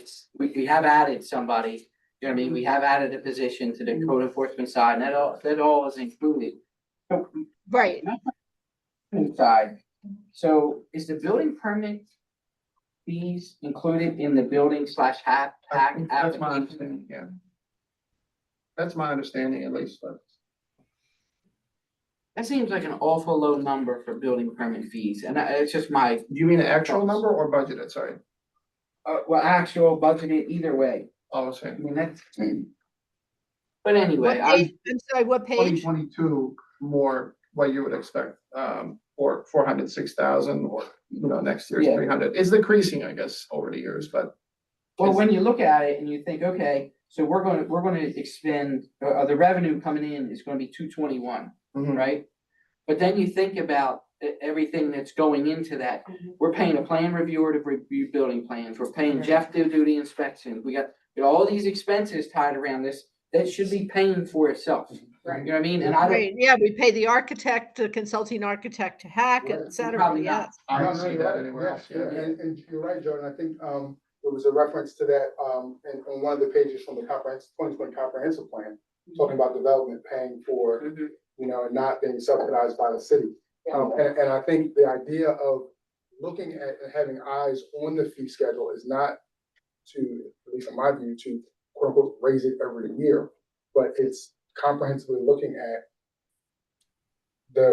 what goes into the revenue streams. Yep. Right, and just having eyes and ears on it, so it doesn't become a decade before you last looked at it or evaluated it. Mhm. So you were talking about places, where we could cut down everything. But I go back to, not against it per se, I go back to the capital and infrastructure fund overview where you're taking $156,500 total from penalties, delinquent tax, state courts, franchise fees, and sale of assets. So you're wanting to reduce the expenses, good, but we're removing some of our income that would go. We have revised that in this meeting to just be, if there's a surplus in a given year, Okay, it would be funding those funds. okay. So just I before we. just didn't quite just hear that. that. That was my understanding. I don't know if the rest of the council is in agreement. Because of what you're just pointing out, that it would be counter.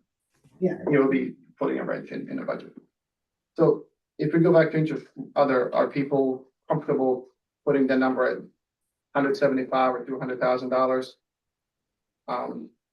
Based off of the 228 projection at 5.7 million, 4%, or is it something you want to keep lower? Just to, You're talking about interest?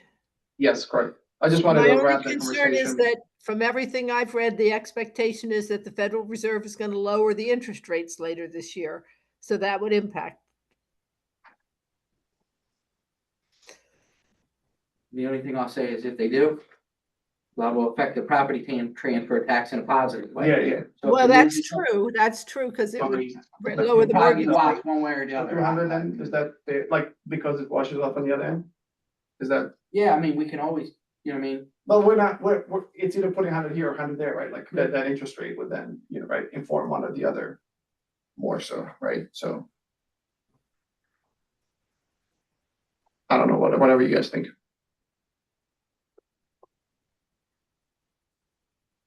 I mean, I'm comfortable with it going to a 150, but that's.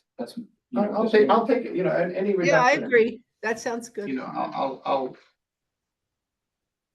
I agree. There's a way we can reduce the tax impact. I think we need to look at it.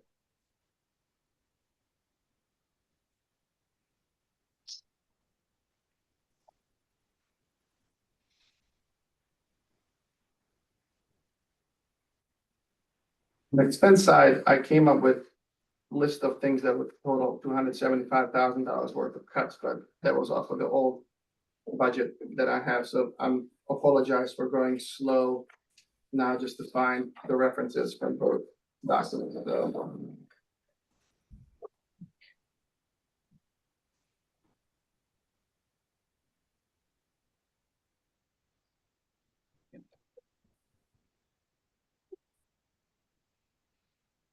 So first is not a cut, but I just had a question about the debt service vehicles for public safety. This is, well, page 4 in all of them. And it's still page 4 in the new one. It's right on, under the subtotal. So question there was, are these purchases already, like we're switching out those 4 vehicles? Like, is there any additional feedback you can give me there, like? There's, some of the vehicles, we've had a lot of issues with, their lease term is coming to an end, Okay, so we need to renew them, and then, there's no way, I mean, I don't like, we can do anything, but it's not recommended to extend them.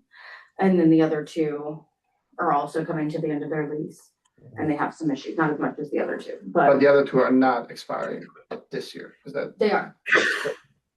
Them are expiring So this year. 2 don't have issues, 2 have. 3 have But terrible issues. They're all, yeah, all 2 expired, have okay. some issues. Just wanted to know, like, it's one of those situations where be used at a state that it is. It doesn't seem like it is, so I'm just gonna skip that. That wasn't even part of the measures. Okay. The next one is, building code enforcement.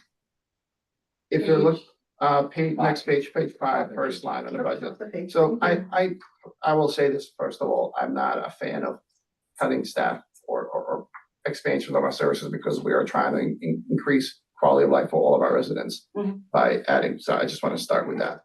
But I was just thinking where we could potentially reduce expenditures so that both revenues and expenditures are being kind of trimmed as much as we can or expanded as much as we can so that we're having smaller stay back. I don't know if we already hired second person. If we have, I'll skip this conversation, but if we haven't, I would suggest stick with one because we haven't had Eddie so far, so we just hired one.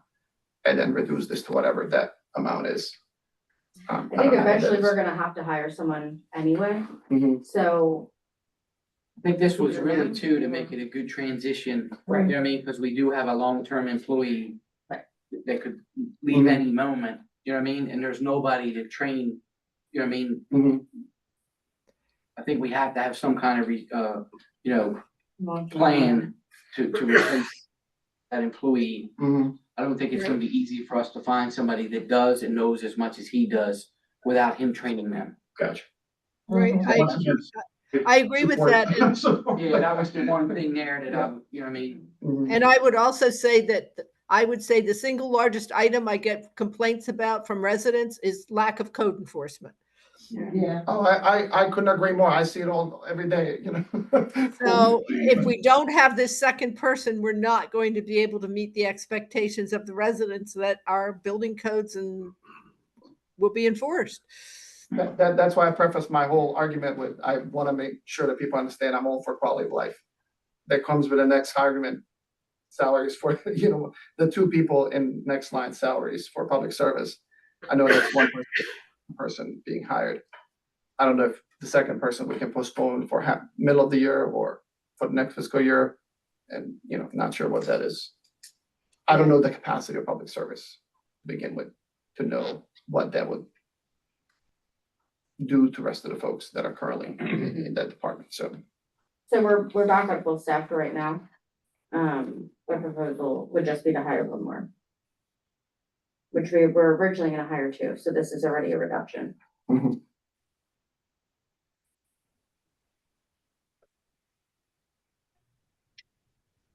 Right. But let's talk about that though, theoretically though, how long is it gonna take you to bring your body in here? It'll be quick.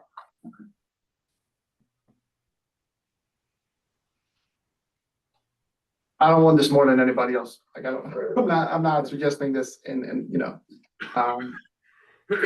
because I love doing this. Next page.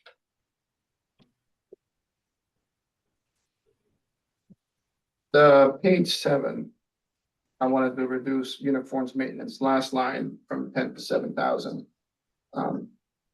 As I've been looking through what they have costed in prior years. But there's I know a it doesn't reason- add much. There's a reason for the 10. Yes. Need to get proper uniforms. That they were not maintained prior. Fine. Have the street repairs been increased? Sorry, the expenditures? I have a note that street repairs being one Yeah, thousand. we talked about MSA, using MSA. Okay, so you have the notes. Okay.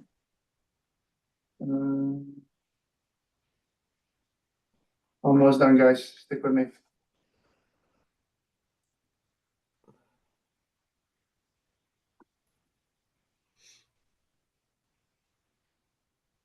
So while you're looking, can I, Mhm. go on Yeah, page yeah. 8, just let me ask you a couple questions. Mhm. So the last line, playground maintenance, wood carpet, I know I asked this before and I apologize. Mhm. But we went from 10 to 22, and again, I know you had talked about the restriping. Was there Mhm. something else in there, or was that 12? Do you remember? I have to go. That old. Hold on one second. I know I requested at the last meeting that it would be, you know what I mean, that we do something with the Dobbinsville court. And we only added 2 for that, and I was wondering just what the difference was between the 10 and the 20.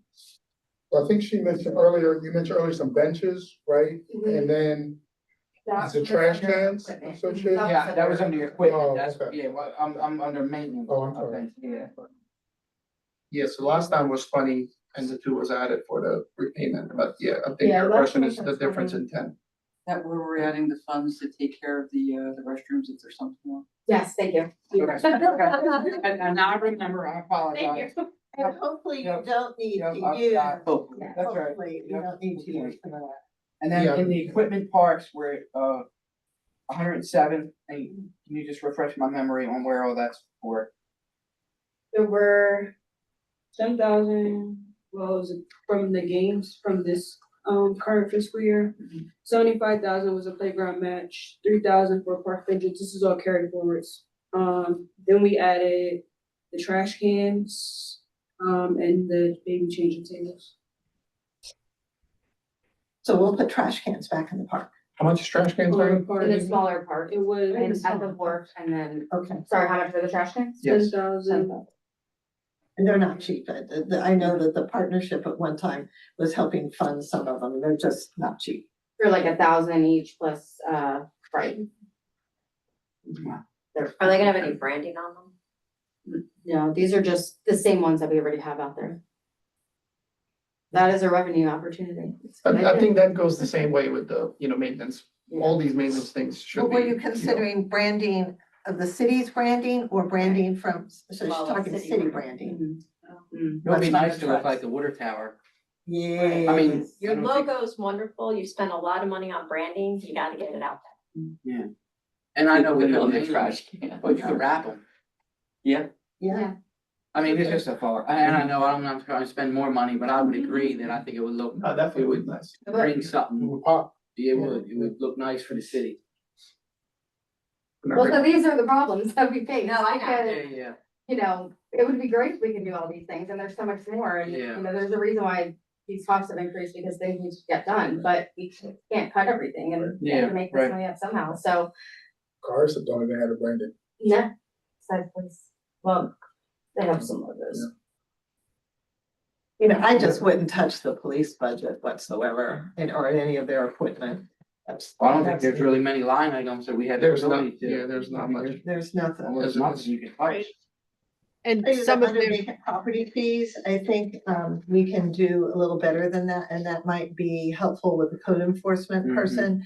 A second one, because I can tell you now, and I'm not talking about houses that have been for sale for a long time, but houses that someone owns and no one has lived there for some Yeah, that's time. what we're looking into. Yeah, cause there's like 2 on the Strand. And I'm not talking about the ones that, Ellie Cleveland's or, the other one that's for sale. There are 2 on the Strand, possible, no, 2 that I know no one's lived in for years. There's one on my street no one's lived in for years, or since it's been purchased. Well, we can talk about it offline, and make sure Yeah, that. so, but I'm like, that is something, but again, you need feet on the street Right. Yeah, right. or bodies in the seat to like go through these. The next item I have is page 10. From last, it's a really question for President Souter, the sea level rise task force, going to 40,000. I wasn't sure if we can cut it by 20,000 if they meet every second month. I wasn't sure what the. Well, we talked about this last time and I did mention it because they were talking about possibly reducing their meetings to quarterly. But then Ms. Tantillo pointed out that if they do move forward with the Army Corps of Engineers, there will be the need to have more meetings. And the primary increase, the reason for the increase to their funding is to have the engineer attend the meetings. And if they're dealing with the Army Corps to work out what's going to happen, I think it's beneficial for us to have our engineer there so that we have a thorough understanding of what's being proposed. And it Now, wasn't only if the it Army doesn't move Corps. forward because of the lack of funds, if it's, we do the paperwork and then that's the end of it, then they may be able to cut back on the meetings and this may not all be needed. But if we don't budget for it and it is needed. I guess my It proposal wasn't only there, the Army Corps though, it was Mhm. that we put in a bond bill request to do the feasibility study that we were gonna do for the brick. Oh, right. Thank you. I forgot That that. funding, then they're gonna have the large project that we'll be working on. got it. So we were originally back in February, March, we were planning for the brick building resilient infrastructures and community grant to do a feasibility study to evaluate the dike rise elevation. And determine so that we can move forward and bring that project to, shovel ready. The brick funding got canceled. We have reallocated that project and requested bond funds to do that. So if that's approved come July, then we will need to have, ongoing meetings and provide updates to that committee on a regular basis. Whereas if it doesn't get approved, then it's money we can move. Now, my standpoint there is like, money that will still end up taxing people no matter where it Yeah. goes, like that's the logic, I guess, behind it, I guess. The next one is page 13. Well, it was page 13, hold on. Page 14, top of 14. It's really a question about the software, hardware, IT services for you, Antonina. What's the plan for this year and can this be trimmed to 35 or less? I don't know what's in the works. I know this is needed. I Yeah. proposed the work to be done, but We have Here a we lot are. of things underway. Can't really talk about all of them because a lot of it has to do with cybersecurity. So we are working on grants to work on some of those projects and we've already gotten a good amount of funding for that. But to look at a program and better team, that's what these funds will focus on. Yeah, the cybersecurity is a big thing between MFD and city as well. Oh, absolutely. After what happened to Kent County, Yeah. Yeah, that's what I was thinking. eye opener.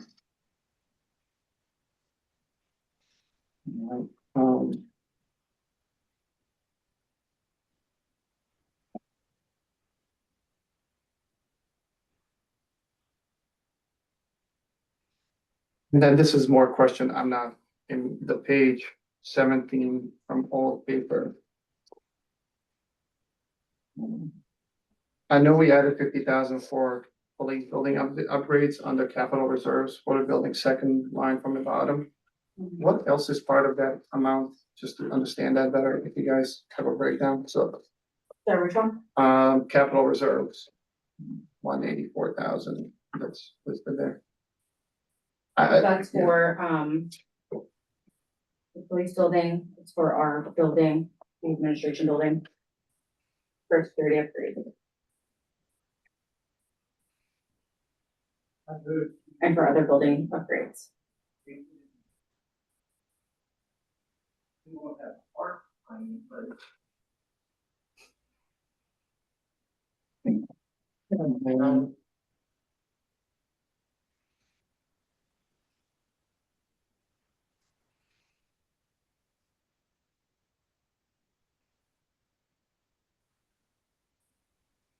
That's all I have, guys, for you.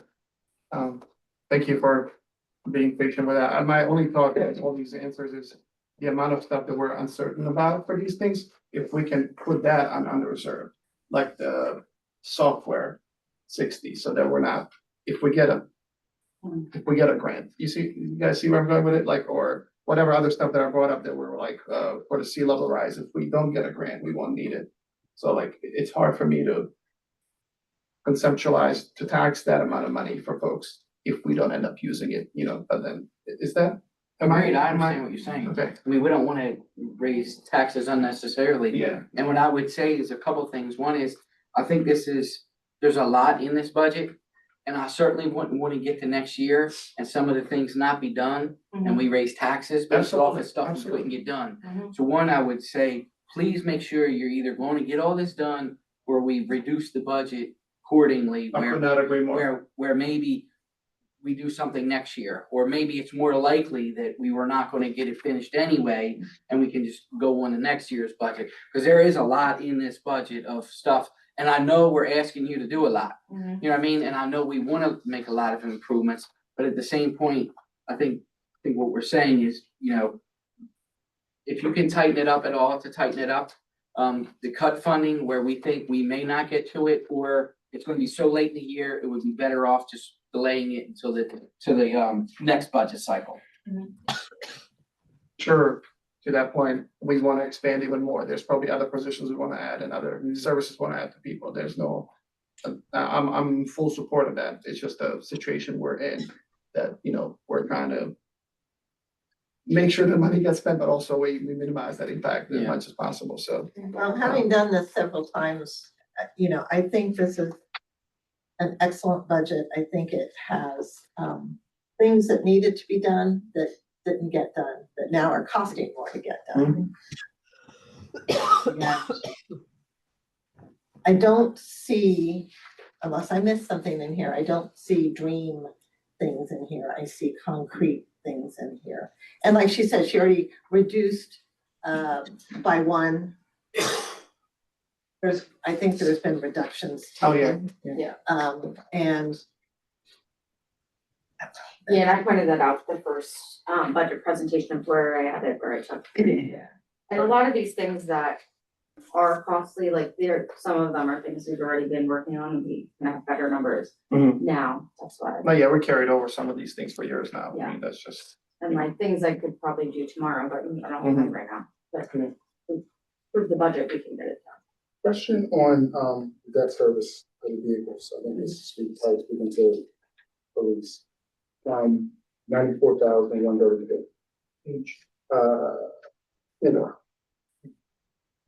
Are we leasing these vehicles and then we eventually sometimes buy them outright, or is it a perpetual lease? Sometimes, but for the police vehicles, it would mostly be, you know, going to a new lease. Okay, Because you put so many miles on them, they're run 24/7. okay, It would just make no sense to lease them. okay, Better, Beat the heck out okay. yeah, and then they're responsible for a lot of the maintenance. Is that how it goes or no? yeah. Okay, I just want to get clarity on that because I was wondering, and it sounds like it's not an option, based upon the practice and what's suggested. Could there be a situation where we pay off, Mhm. you know, vehicles, and then therefore reduce the annual amount? But it doesn't seem. Yeah, not with these doesn't vehicles seem like because that's possible. you can even see like the repairs, they're over budget because we've Okay. had to do a lot of work to them. I mean, constantly there, you know, are issues with them. They're run all the time. They're involved in accidents, things like that. And, the lease term, a lot of the time they're under the warranty, Yeah. which is helpful to reducing that repair line, even though we do spend a lot. No, I hear Our that. costs would go up even more. Yeah, and I just wanted to ask a question. Yeah, no, I appreciate that. Thank you. When do we need meeting next before we adjourn June 11th June 11th. I do have the updated numbers, on for that the slide? 50, yeah. Okay. It's right behind it, if you want to take a look. Oh, yeah. Yeah, that was. Yeah. Yeah, sorry. Yeah, that's better.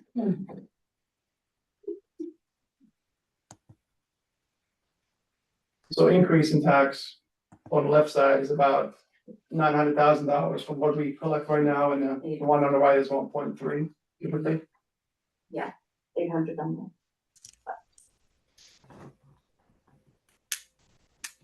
We'll put these in the spreadsheet, yes, for you street by street, yes, yes. Yeah, I did. Yes. Those should be You easy. think you'll have it done by next meeting? Absolutely. Okay, okay. Because, I I'd have to plug the rate. The information, yeah, I'd have to plug in a rate and put the information, I can pull it by different streets. And, never provided, how I could, connect it to the addresses. But then there's the other scenario of land use, so then those rates become different, right? Like if you have 6 different rates, then, so this is for same rate, but then, you know, if we are able to have different rate, then this revenue stays the same. But the distribution of who.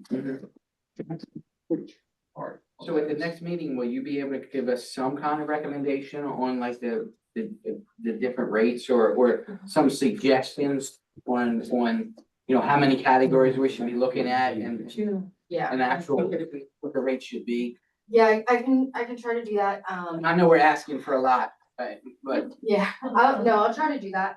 I do wanna see though, if it's like, if it's not even getting introduced to the house by that point, like, I don't know if it's even worth it for this year.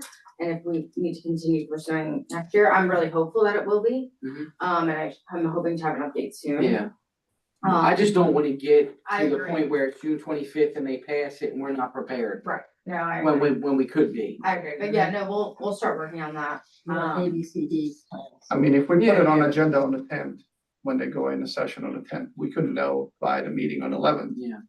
The signal from the house, because they can just move to the Senate next day. It doesn't, it's when it's on the floor.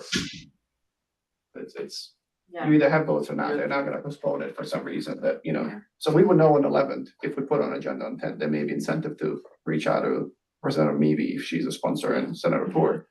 Put it on the Yeah. 10th and then see what Yeah, that happens. makes- So then we know we have 3 weeks to prepare. It certainly makes me feel better that it's the speaker that's sponsoring the legislation. I Mhm. mean, we would expect it, you know, what I mean, And we can provide these numbers in the meantime to both representative and senator, so they can understand what we're trying to accomplish, I guess, by that adjustment, I guess. If Yeah. they need any talking points. but it would be nice to have the street by street breakdown so we can Absolutely. see what the impact I'm is working on families in all the neighborhoods. Yeah. Yeah, cause I'm pretty sure that there's gonna be a county tax increase next year and our residents are I'm sure they're gonna see a tax increase this year. Yeah. So, To that point, do you wanna put the other bill on the 10th as well, so we know by 11th, one way or the other vote, or is that too much of a Like 12. stress People just. The gross rental tax on, on a Senate floor, on the 10th, on agenda? So you can know it's whether either whether one passed House or Senate, and then 11th before the meeting, you probably Right. know, because they'll probably just move on the next day to agenda, yeah. I presume. It's just logistically, I don't know if it's feasible for, I don't even know if you need to be there, but once it's on the floor, like they just do expert witnesses, but none of us is expert witness about, you know, so. Yeah, I'll talk to them. Okay, yeah, see what they need or think. Thank you. I mentioned it last meeting, I just wonder if there was a thought or at some point a consideration maybe of a 2-year plan in regards to property taxes in the city, knowing what's out there in regards to potentially the county, the economy, school taxes, et cetera. This is just a potential thought. I think that's what Andrew had mentioned before about doing half now and then half the next year, but. well, I think, and that's our options here, right? We could do half now or 3/4 now but obviously either of them will take something. Oh, yeah, Yeah, yeah, the yeah. complicated But I thing think is we're all. next year plus the 400,000 Right. increase. Yeah, Yeah. yeah, Right, so- because it's gonna increase. Yeah. Well, we'll be able to see how it's gonna impact the people by the different streets and you'll see what's. That's really what I wanna see. Yes. I think it'd be interesting to, you know what I mean, to see what the breakdown is, you know. How it's gonna impact families across the city. And just to be clear, while I prepare this, part of the ordinance for the interest reductions, for sure you remember Which one? the penalties for late tax. Because we talked about, you know, the holidays and, Well, I don't thought we didn't wanna go to December due to the fact that then we're already hitting the Christmas timeframe. that's what I'm So we asking, wanted people to get the payment in Last before time- that. What is it currently? to October. Oh, so we did it 60 days. what's 45 days? Isn't that Thanksgiving at that point then? So I mean, either way you. I'd leave it at where it is. I do like the flexibility that, you know, it's a one-time change that we're accommodating for this unique year that we're in. I mean, it's outside our control to reassess property. Tax increases on, you know, that's our thing, but that also hasn't happened in however many years, so I'm okay with that. I don't know what that means on your side practically. Being in, you know, December 15th as a cutoff. It's gonna hurt, no matter Yeah. who it is. Yeah. I look at what it's gonna increase on mine. You know, it's, you know, how much does it gonna hurt? That's what we'll find out. I mean, no one likes the taxes increase. I don't either. I mean, my income's reducing by 60% as of July 1st. And now all the taxes are gonna go up. I gotta redo. Lucky you. Lucky me that it's I'm reducing. sarcastic, man. No, it's reducing by 60%. No, that's not a good thing. But, you know, there's, you know, so it's unfortunate and but I think it's necessary. I don't think there's anything. I don't know, I'm of the opinion that if we're gonna do something, we should be talking about 30 days or so. I Yeah. think the longer we stretch it out, the less revenue we're gonna get in, the less interest it's gonna make, the harder it is gonna be. I don't think stretching into the holidays I don't think it's a probably good helps idea. people struggling anyway. I was thinking, I understand, you know what I mean, we'll give them a little leeway, but I mean, frankly, we're only talking about people that don't have mortgages anyway. Because every mortgage is gonna pay They pay them anyway. So you're only talking about people without mortgages. And I know there's people with fixed incomes that struggle and all, but I would still say 30 days is So probably would language be one time? convenient. Would the language say one time? Yeah, that's good. We have the percentage of who pays by mortgage versus, I wouldn't know till I get the file from the county, Yeah. cause somebody could do a refi that. For someone paid off their house during this year. Yeah. district, you know what, we have like a roundabout amount. Is it 50% or? I don't know the percentage. I would probably say that more people have More people have mortgage mortgage. I'll bet you it's like 70-30 Yeah. or something. Okay. Just a guess, but I would venture More to people say. have mortgages than. Yeah. But we wouldn't, so I actually get the file from the county. So Anything else? You all ready for public comment? I wanna make sure everybody can throw their thoughts out. We all good? Suzanne, do you have anything? I always say. No, thank you, Joe. I'm good. Yeah. All right, I'll open it for public comment. As always, 3 minutes. Go up, you can go to the podium. Is there a signing sheet? There was no paper there. there's not, Okay.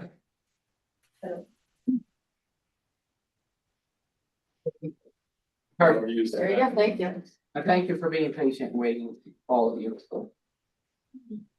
You start my 3 minutes, please. Late. I'm kidding. Renee there. Thank you. All right, well, I could talk for way more than 3 minutes, but I'm gonna just make a comment and 2 questions. Well, 2. First comment is clearly everybody here involved in this process really cares about the city. So, admirable. I was taught that taxes have 2 purposes.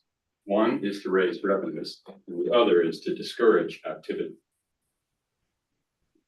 such as cigarette taxes, gambling taxes, other such things. So the Delaware Supreme Court ordered reassessment to correct unconstitutional inequities. The variable tax rates are designed to reinstate those inequities, the way I see it. It's as if in 1983, people with red shirts had the same burden as people with green shirts. But over 30 or 40 years, the people with red shirts got more and more of the burden. And the Supreme Court recognized that. And they finally said, this isn't right. Let's equalize it. Let's make it fair again. Now that they're doing it, people with the red shirts are supposedly equal. people with the green shirts as they were back in 1983. And for council to, unless there's just great unfairness or inaccuracies in the reassessment, to reallocate that inequity is to discourage the category that you are reburdening. I just want you to think about that. Is that right? Or is it just convenient? Why perpetuate the inequity that the Supreme Court reassessment just corrected? The next thing is two simple questions. Is the 42-page rollback spreadsheet available in Excel? It can't publish in Excel. It can only publish the PDF. On the website. So it's not available to the public. If you submit a FOIA request, I can send it to you, but that's what you'd have to do.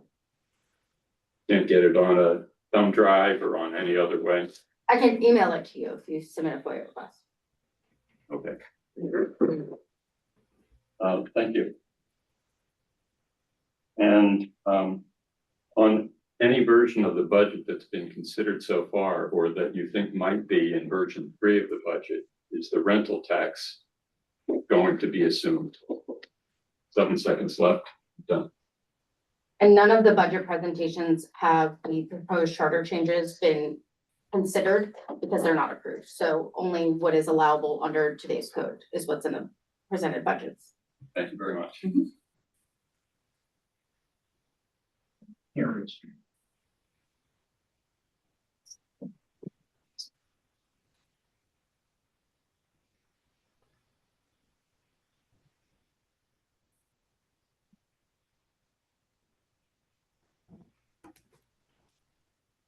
I've known Mr. Stack for a ton of years, and I fully agree that when Ms. Souter brought up the idea of certain categories should get certain tax, that's the most ridiculous thing. And then you say, well, you know what?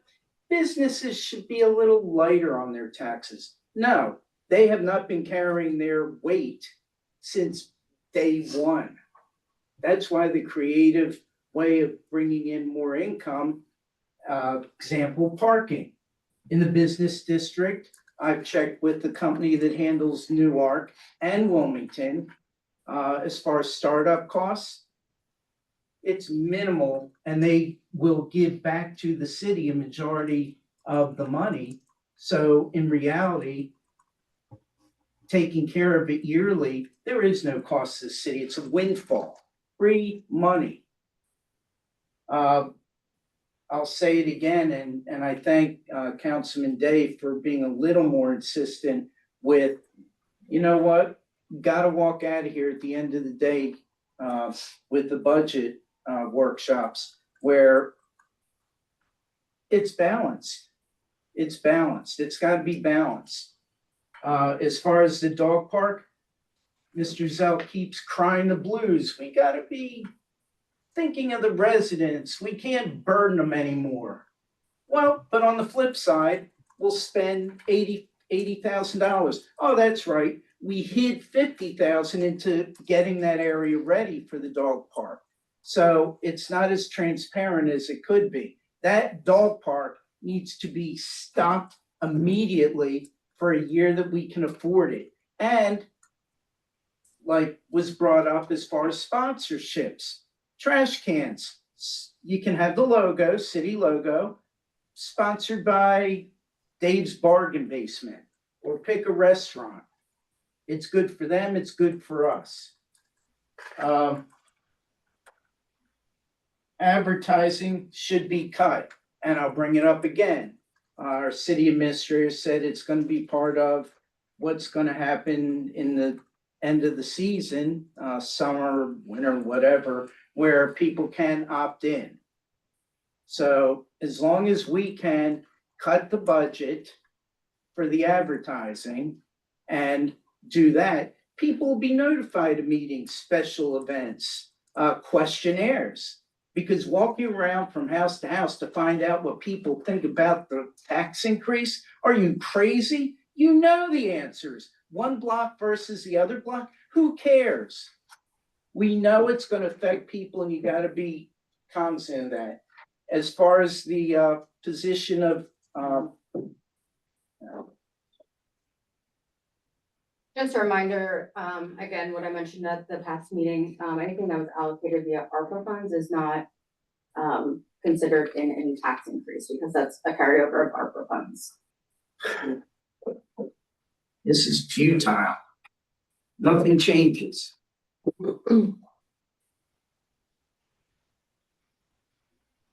And of course, our mayor. All right, your time is up. Thank you. Hi, good evening. Again, I share Richard's assessment and thank you all. This isn't an easy position that you're put in, and so I appreciate all the work that you're doing. Also, Antonina, apology, I wasn't going far enough over on my cell phone, so. Oh, I'm sorry. It's not your fault at all, mine. So I appreciate all that you're doing, and I have to say, some of the things that I am in favor of, but would want more discussion is the budget stabilization fund, the capital and infrastructure fund. I do believe, as any individual, we need reserves for the unexpected. So I appreciate that you're thinking about these items and that you're considering putting them into place and utilizing some of the funds that you have in regards to being able to fund those up front. I thought it was interesting. I thought I heard we already have 125,000 in a capital infrastructure fund, but it seems like it's been the same amount since, I don't know, Brian, you might have said 2012 or something. So I thought that was an interesting comment, but it sounds like you've already started something. So I'm in favor of continuing that discussion and looking at those opportunities. Just be careful with how you put the language. Don't restrict yourself too much. It can really hurt you in the long run and you'd have to make changes on a consistent basis. Think about a percentage withdrawal rate too, possibly, that you might want to do as a maximum versus growth. Anyway, an investment policy statement, I'm all for it. So appreciate all that you're doing on there. Some of the things, around the budget, the variable rates, I'm not educated on that, so I won't speak to that. I see where we're going with that, but I am in favor of a tax revenue increase, but I recognize timing, it's a difficult time, right? And I wish we would have done it several years ago. My concern with people have to realize you pay your school taxes is the most, then your city, then your county. Your county is the least amount of taxes that we pay when we look at the three. And the school taxes are going to went up 9.9 cents. That was a 3-year rise, so it's going up 9.9 through 2027. They can also increase our school tax rates by 10% over and above their current revenues in a tax reassessment. So not only are we going to get 3 years of increases, we can also get an increase just because they can do the 10% increase, unless the state takes that away. And I don't think they have yet. So have they? They have. So, and then county. So you're in a difficult position with the limited time that you have to make these decisions, but I think you need to do something. I do think you need to raise it. And you would have to figure out what that is, but I am in favor of raising it. I hate to agree with the person before me, but maybe the dog park needs to go. And think about the benefit of everybody across the city. The parks are important. Thank you. I just ask for parks are or not. Are important, right? Yes. No, they are. I'm all for parks. If there's nothing else, I'll entertain a motion to adjourn. So moved. Second, Second. all in favor? Aye. Opposed? Carried.